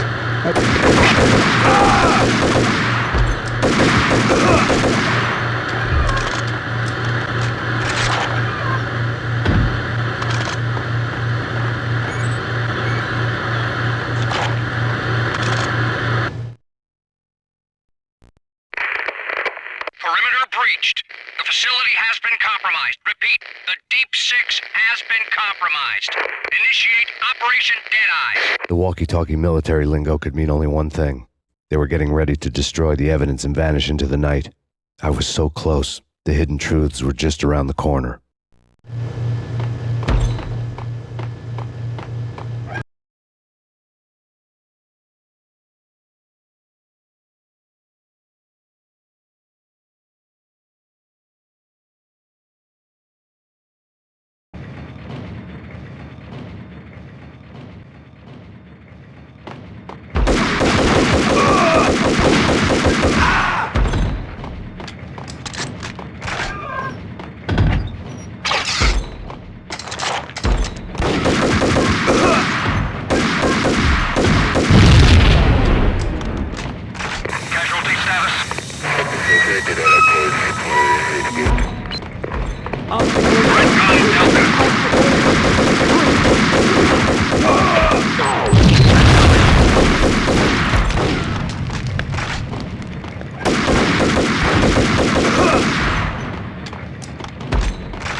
Engaging hostile.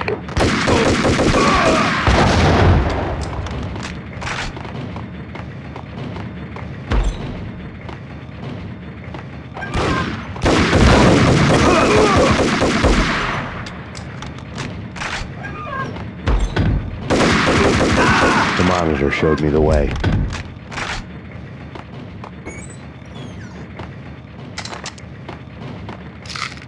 Processing diagrams filled the control room screens, all but one.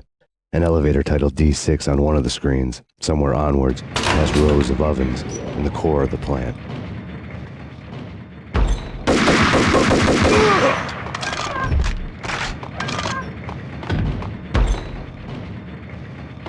Go, go, go!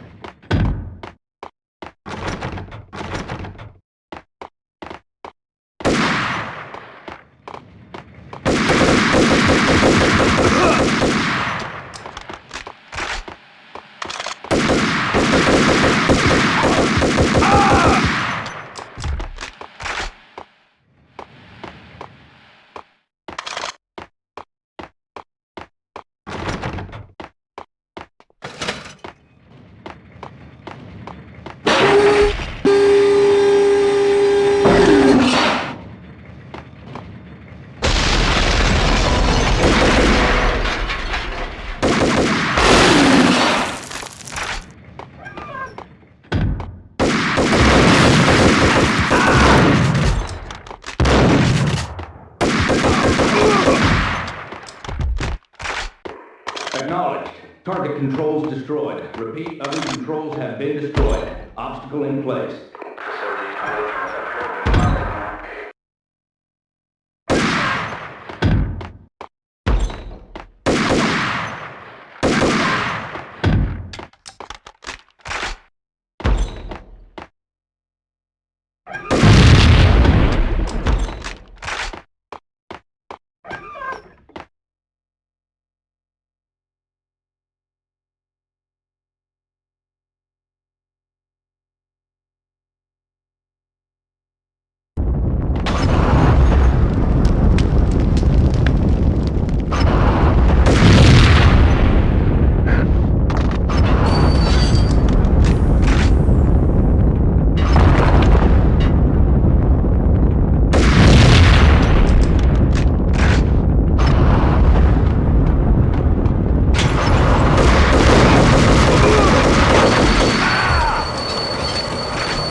I had taken on the role of the mythic detective, Bogart as Marlowe or as Sam Spade going after the Maltese Falcon to unravel all the mysteries.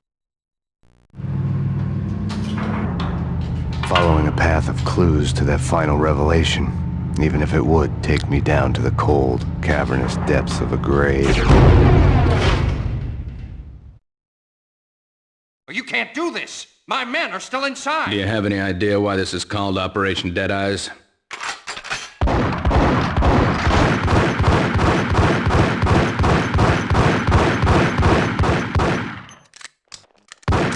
I think he's dead already. Let's do it.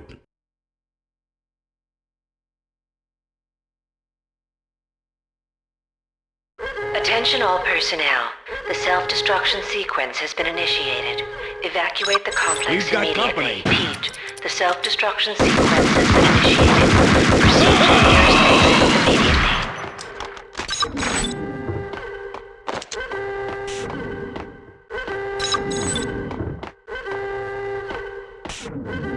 Abort! Abort! The self-destruction sequence has been initiated!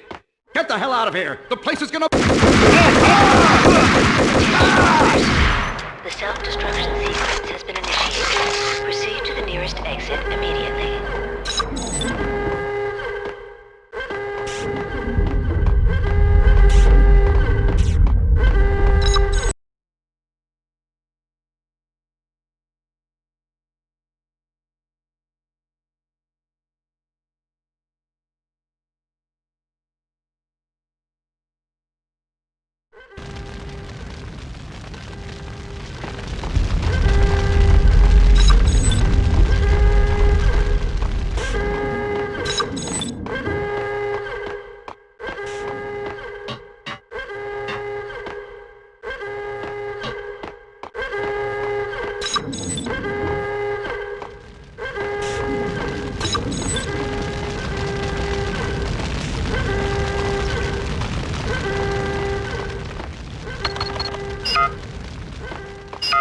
Like everything else in the Valkyr case, the door code was a mystery to me.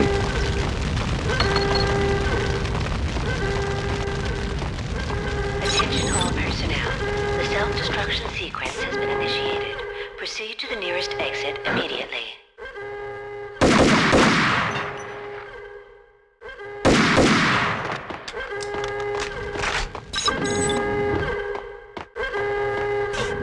The chemist had been using the workstation when he died. The half-life of the lab rat had ended online, his password blinking on the screen. 665, the neighbor of the beast.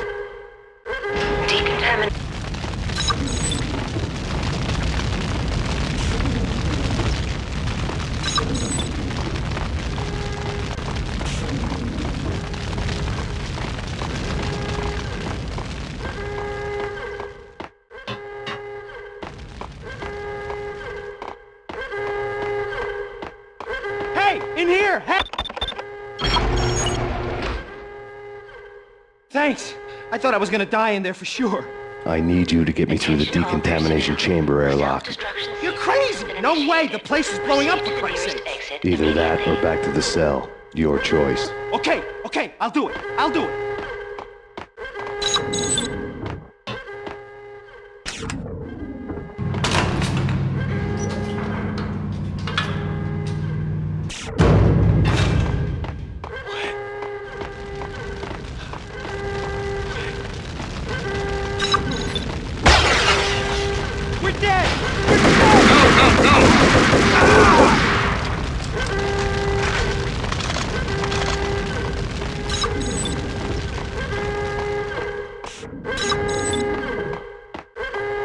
Get in! I'll punch you through! Decontamination in progress. You did a bad thing. Bad. Has been initiated. Proceed to the nearest exit. Decontamination code.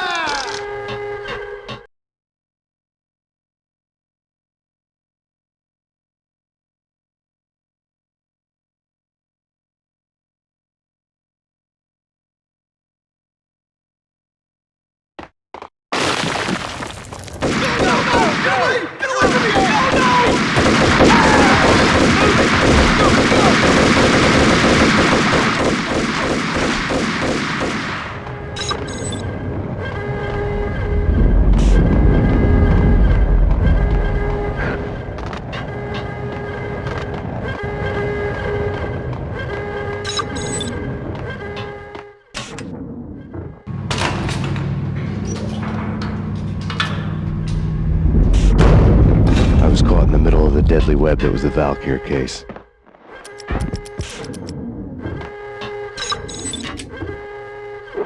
Attention all personnel. Emergency sequence has been initiated.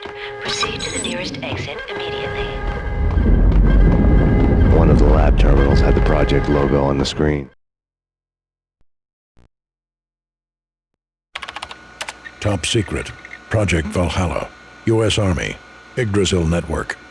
Valhalla, the otherworldly place in Norse mythology where the bravest heroes spent their afterlife feasting and fighting forever, their wounds miraculously healed night after night. Valkyr, the maidens who chose the most courageous Viking warriors and carried them to Valhalla. 1991. The research objective is to create a chemical substance to enhance the stamina and morale of infantry troops. 1995. Results unsatisfactory. Project cancelled. Someone had decided to continue the sick experiment unauthorized.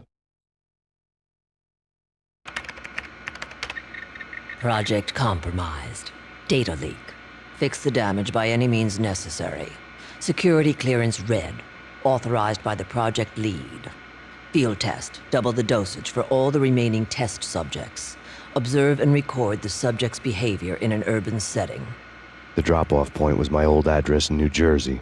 The file dated 3 years ago. Just when you thought you had reached the deepest depths of horror, it suddenly got worse. How to turn off that small voice inside your head that started to whisper that you should be glad that now, if not before, your revenge was justifiable on any conceivable moral scale. That small voice proved, beyond any doubt, that I was damned. The dagger-heeled woman had come and gone a long time ago. There was nothing more for me here. The bunker's name was acting as a self-fulfilling prophecy.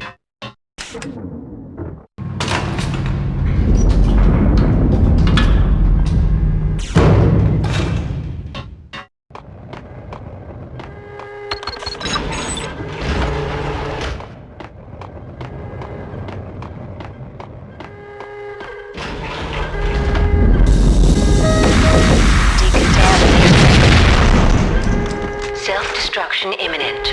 30, 29, 28, 27, 26, 25, 24, 23, 22, 21, 20, 19, 18, 17, 16, 15, 14, 13, 12, 11, 10, 9, 8, 7, 6, 5, 4, 3,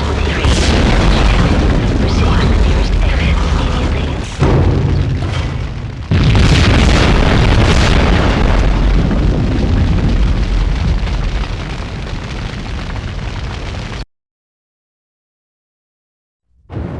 You piece together a jigsaw and the final picture is you finishing that same puzzle.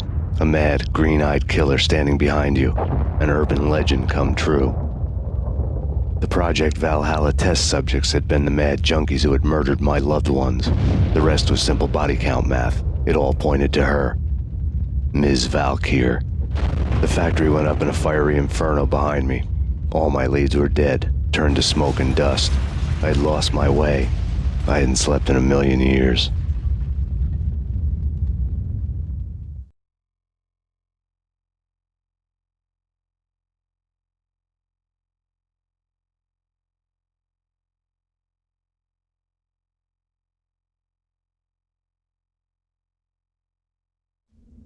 I felt thin as death.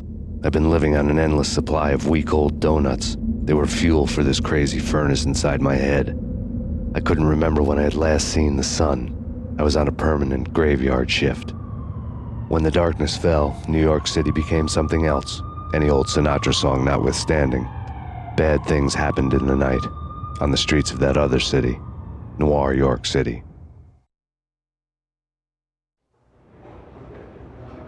I was in an all-night diner, downing cup after cup of coffee that tasted like engine oil, when a new message from BB got me back on the killer track. What the hell happened at Roscoe Street? Maxie, I'm going out on a limb here. We need to talk this through, come up with a plan. 2:30 a.m., the Choir Communications Garage. The more I thought about Alex's murder and the frame-up, the more it felt like an inside job. I should have seen it coming. BB had sold me out, and now he wanted to finish what he'd started. The garage was dead.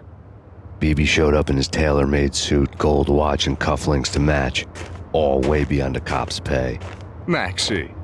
Oozing suave charm, he was guilty as hell. What the hell does BB stand for anyway? Backstabbing bastard? Come on, don't be like that. Have a cigar. I don't smoke. Maxie, you have no idea how big this is. It's huge. You have no idea. I think I do. You're a bribe-taking bent cop who sold out his partner.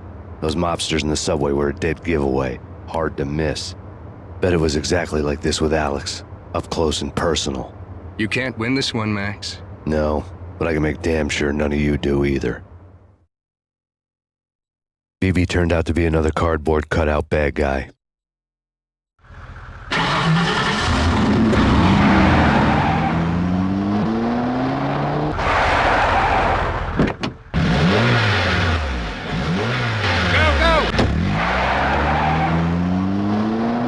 A bad cop on the take. A cowardly right-hand man fleeing from the scene.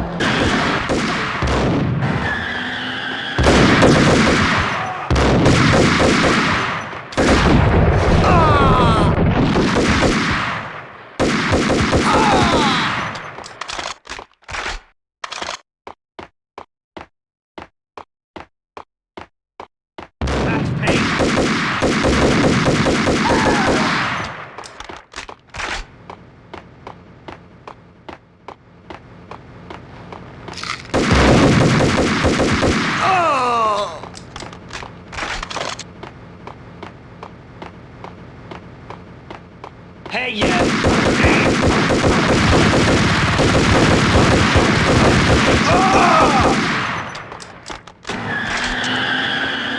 Hold it.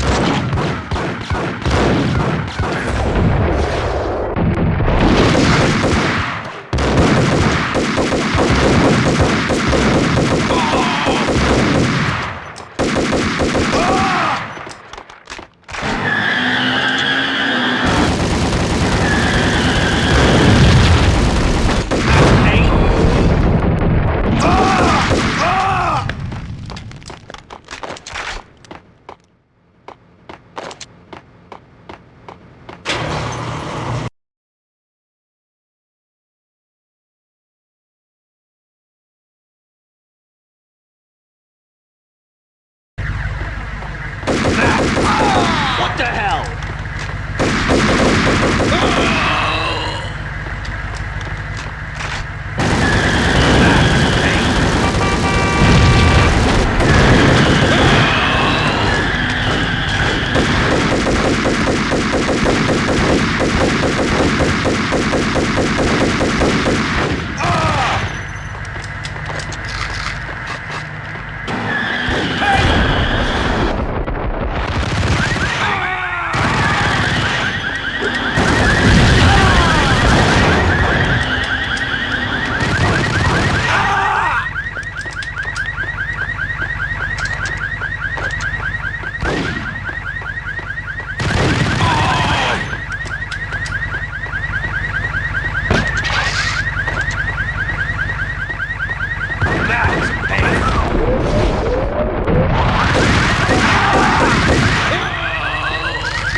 at the Punchinello Manor in Westchester. The manor is the home of Angelo Punchinello, the alleged head of the Punchinello crime family. The police are now saying, contrary to their earlier statements, that Max Payne is still alive and at large. He continues his vendetta against the Mafia, of which this last act of arson is attributed to. I had no recollection of setting any fires, but I did remember the flames.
Maxie.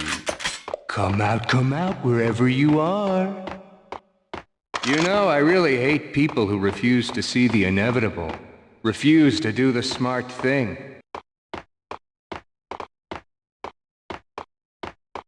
No, I must do the right thing.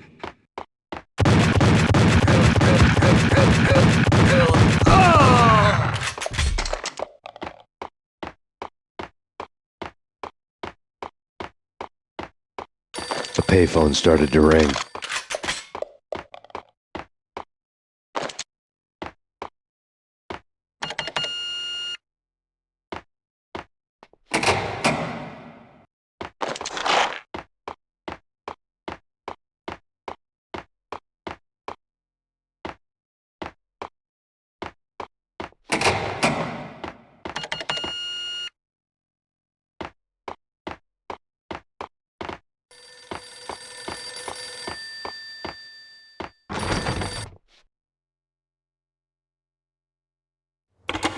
Yeah.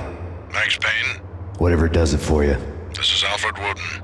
I can give you the name of your enemy. Come to the Asgard building presently. We are expecting you.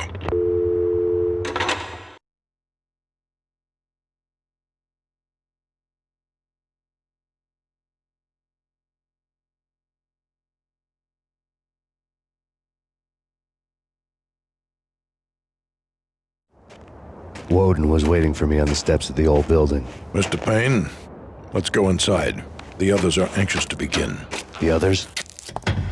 Despite the general misconception, this building actually predates the City Hall by 2 years, thus being the oldest municipal building still in use here at the foot of the Brooklyn Bridge. No kidding. The old man played tour guide as he led me through a dark domed hall. The answers I was after loomed large ahead. Mr. Payne, I would like to introduce you to my colleagues in what we call the Inner Circle. You've been watching too much X-Files. You have seen the files on Project Valhalla.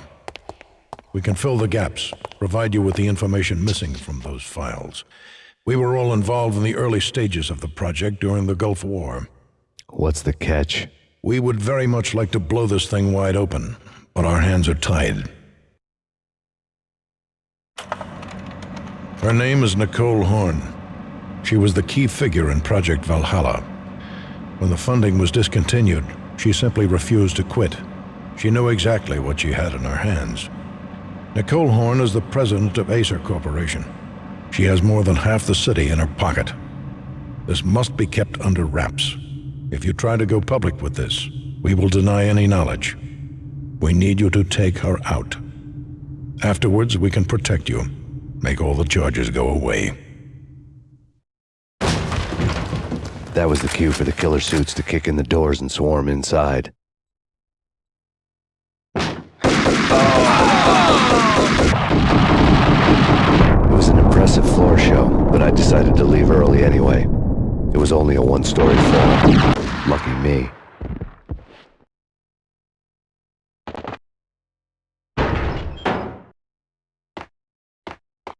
Acknowledged. Target escaped. Last confirmed location, the inner courtyard. Search and destroy.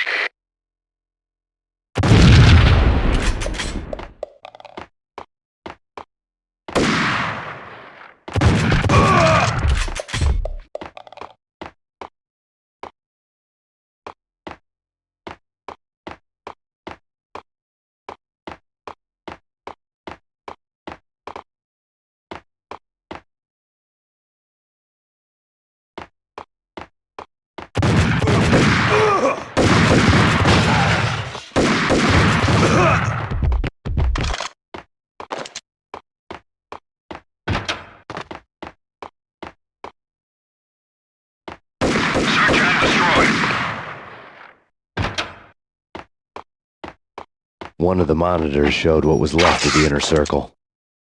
Cover me. I'm going in.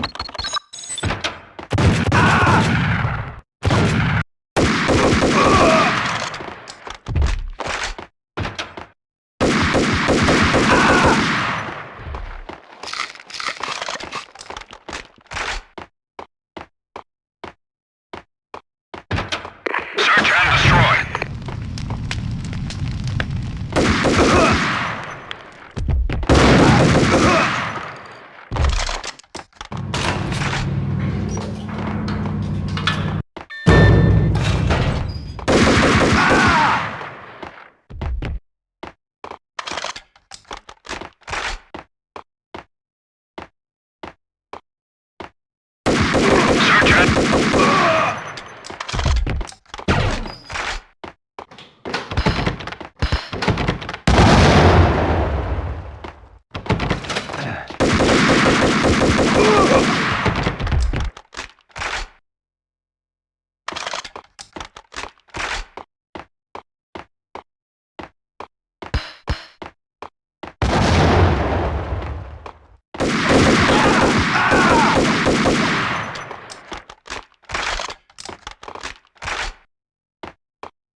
A videotape lay on the desk.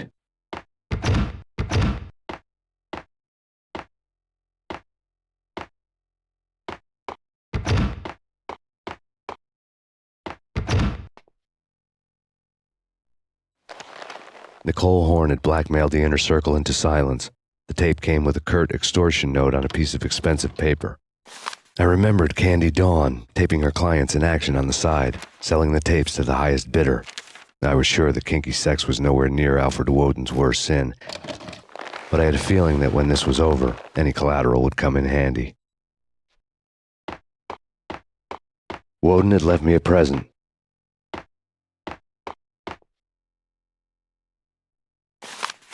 Woden had taken care of my mission preps with military precision. The critical areas in the Acer Corporation headquarters blueprints were circled in red. The president's office was at the top of the building, right below her penthouse suite. The elevators were controlled by a security computer, part of the mainframe located underground below the building. The high-rise was sealed as tight as a sci-fi fortress.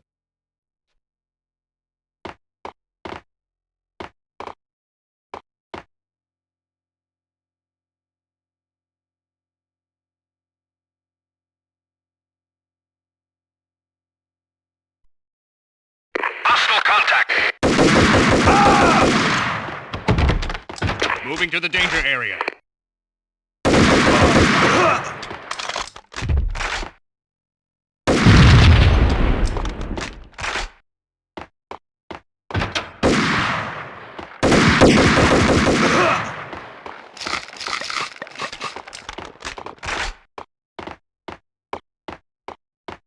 The best movie ending ever?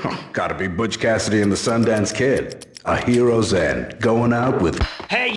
Hey!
I had dreamed of revenge. Those dreams were always nightmares, of coming close and then failing.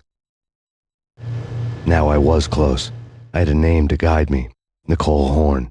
I had nothing to lose. The inner circle had quite a track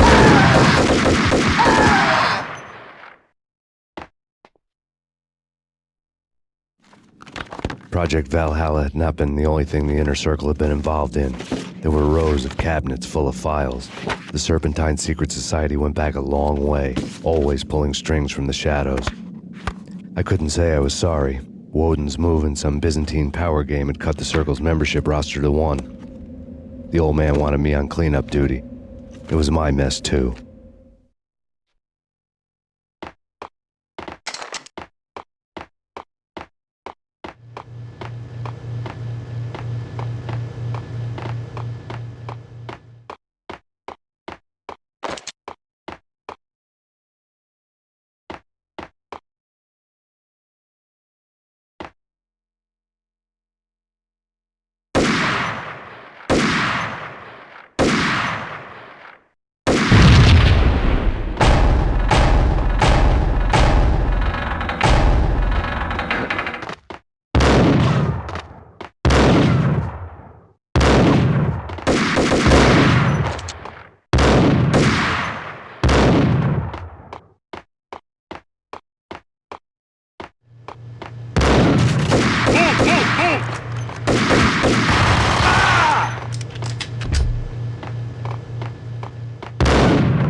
Move!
CIA, FBI, you send me back.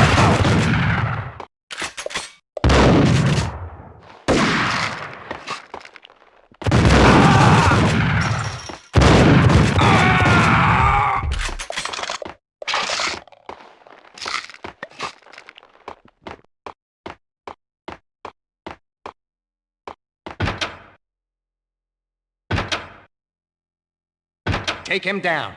Shoot to kill. Let's finish this.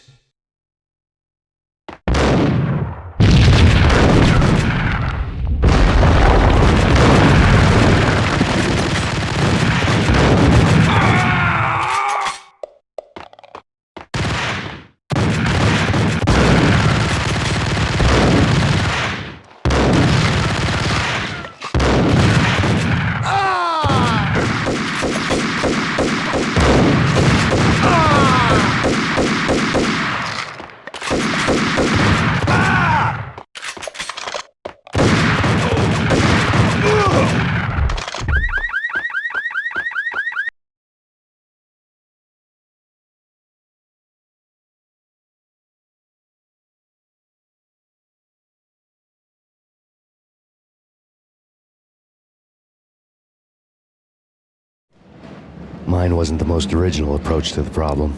It wasn't as if it hadn't all been done before. An eye for an eye, the first principle of revenge. Old as dirt, still going strong.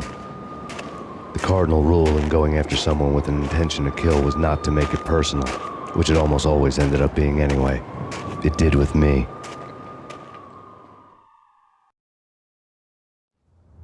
I took my time, cruising around the city in the snow. There was no hurry. I knew what I had to do now. I took my time, thinking about it, building up the rage. When I was ready, I parked the stolen wheels at the front entrance of the Acer Corporation headquarters. Got out, got in, got cracking. I had a bullet with Nicole Horn's name on it. I had 10,000 bullets with the hag's name on them. She had ultra-high-tech security systems, enough mercenaries and weaponry to start World War III. There was no fear. New York disappeared behind a veil of snow. I had crossed the threshold. This was her domain, sleek and sexy and soulless, all glass and steel. A place of color-coded security keycards, metal detectors, and surveillance systems.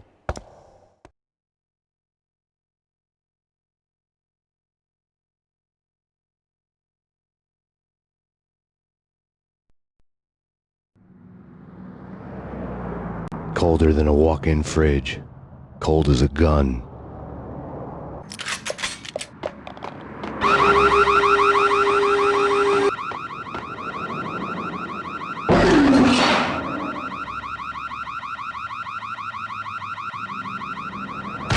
Down!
Max Payne, locate. I have him.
You know what I'm talking about. In all the cool action movies, and I'm talking about the coolest of the cool, it always seems...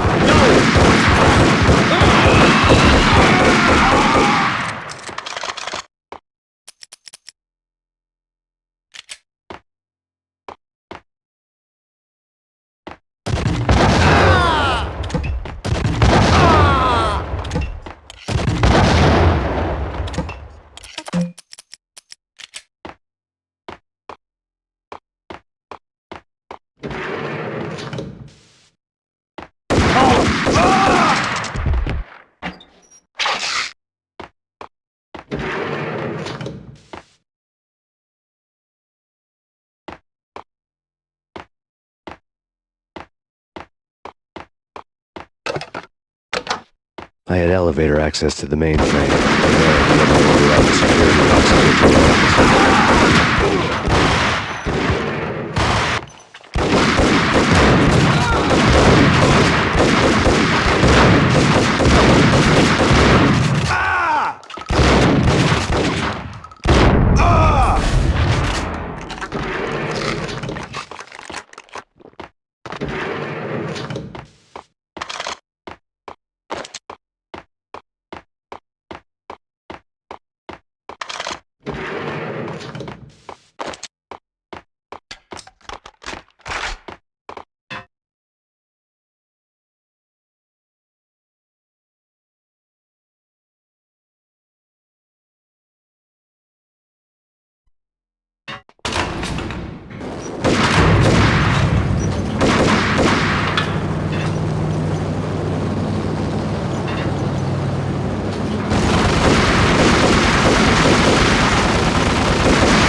Chopper was Horn's pet guardian, inhuman and flawless. It was stalking me. I hate to be stereotyped.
locks were now offline. All bets were off.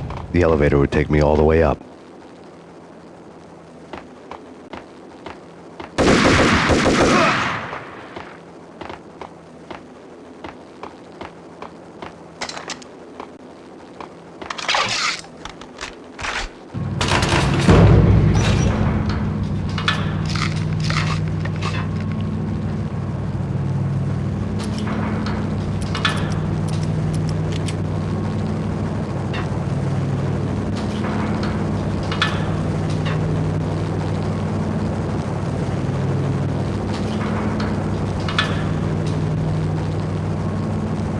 Seen from this height, the night seemed to stretch on to eternity.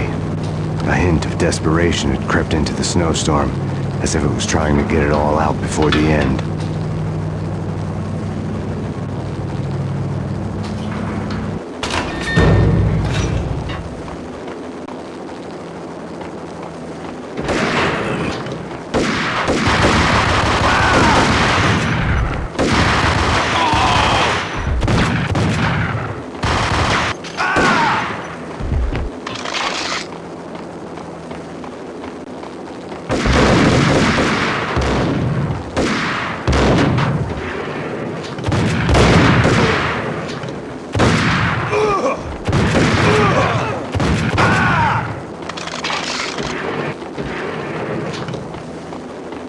Horn's personal computer was on. Next to the printer was a neat stack of expensive paper. Hacking through Horn's computer would have unearthed files of criminal plans, strategies for world domination, spy helicopter reports, illegal wiretap recordings, internet porno, all of the above. Take your pick. I really didn't care anymore. I had seen too much of it already.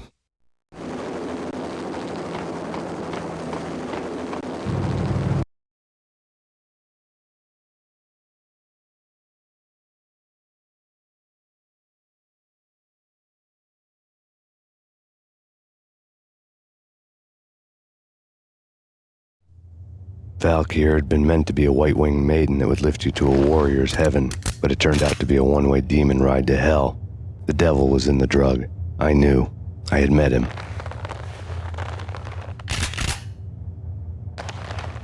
And now I was gonna kill her, the queen of the underworld who had tried to lift herself a bit closer to heaven with her drug money. No begging, no bribes. She knew better. Honor among killers. We who were about to die. Both of us knew how this would end, in pain and suffering. All this because your wife stuck her nose into things that were none of her business.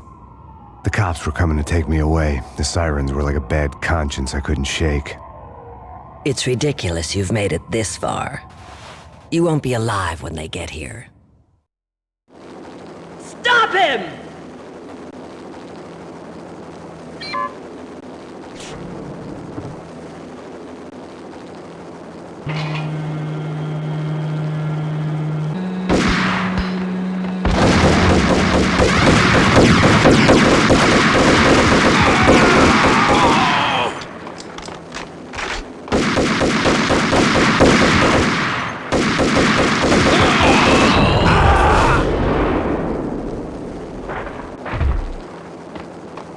The elevator lobby. Get us back up now. Max Payne, this is futile. A waste of time. The deaths of your wife and daughter were necessary. Inevitable. It is done. You cannot bring them back. Nothing you do will make it any better.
Payne, you are fighting a losing battle.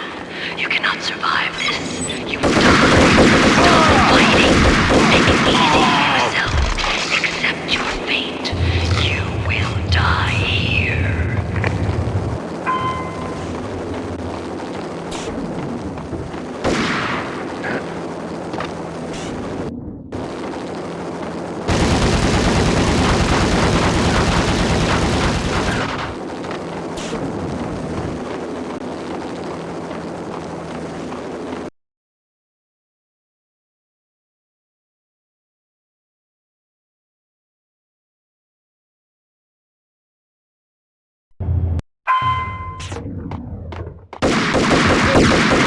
North Lounge. Send us assistance.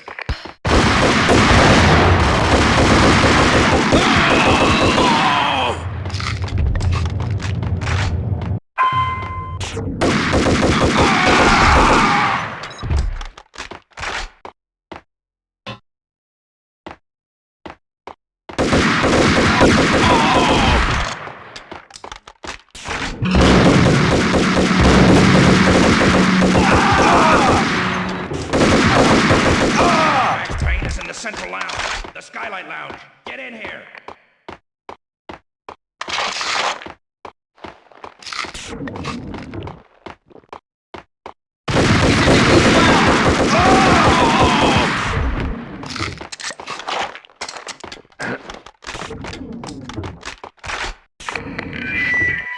What do you mean he's unstoppable? You are superior to him in every way that counts. You're better trained, better equipped. You outnumber your job. Not a step further.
Roger that. Attempting to land now. It's gonna be tricky.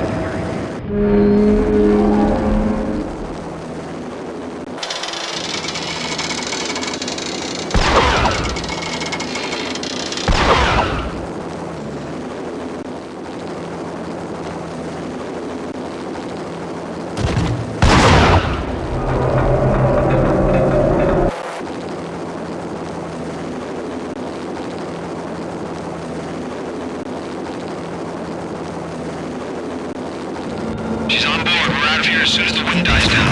Don't leave the locals that fast.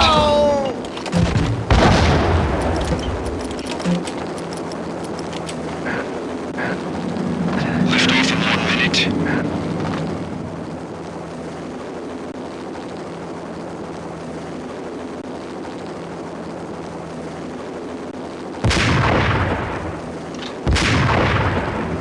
Lift off in 45 seconds.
final gunshot was an exclamation mark to everything that had led to this point.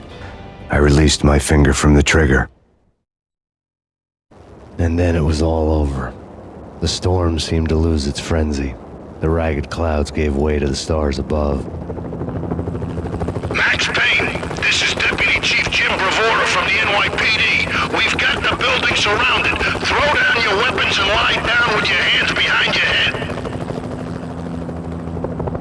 A bit closer to heaven.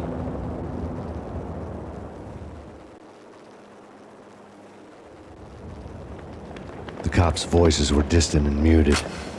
Freeze! NYPD! Hold it right there! My ghosts released me from their haunting.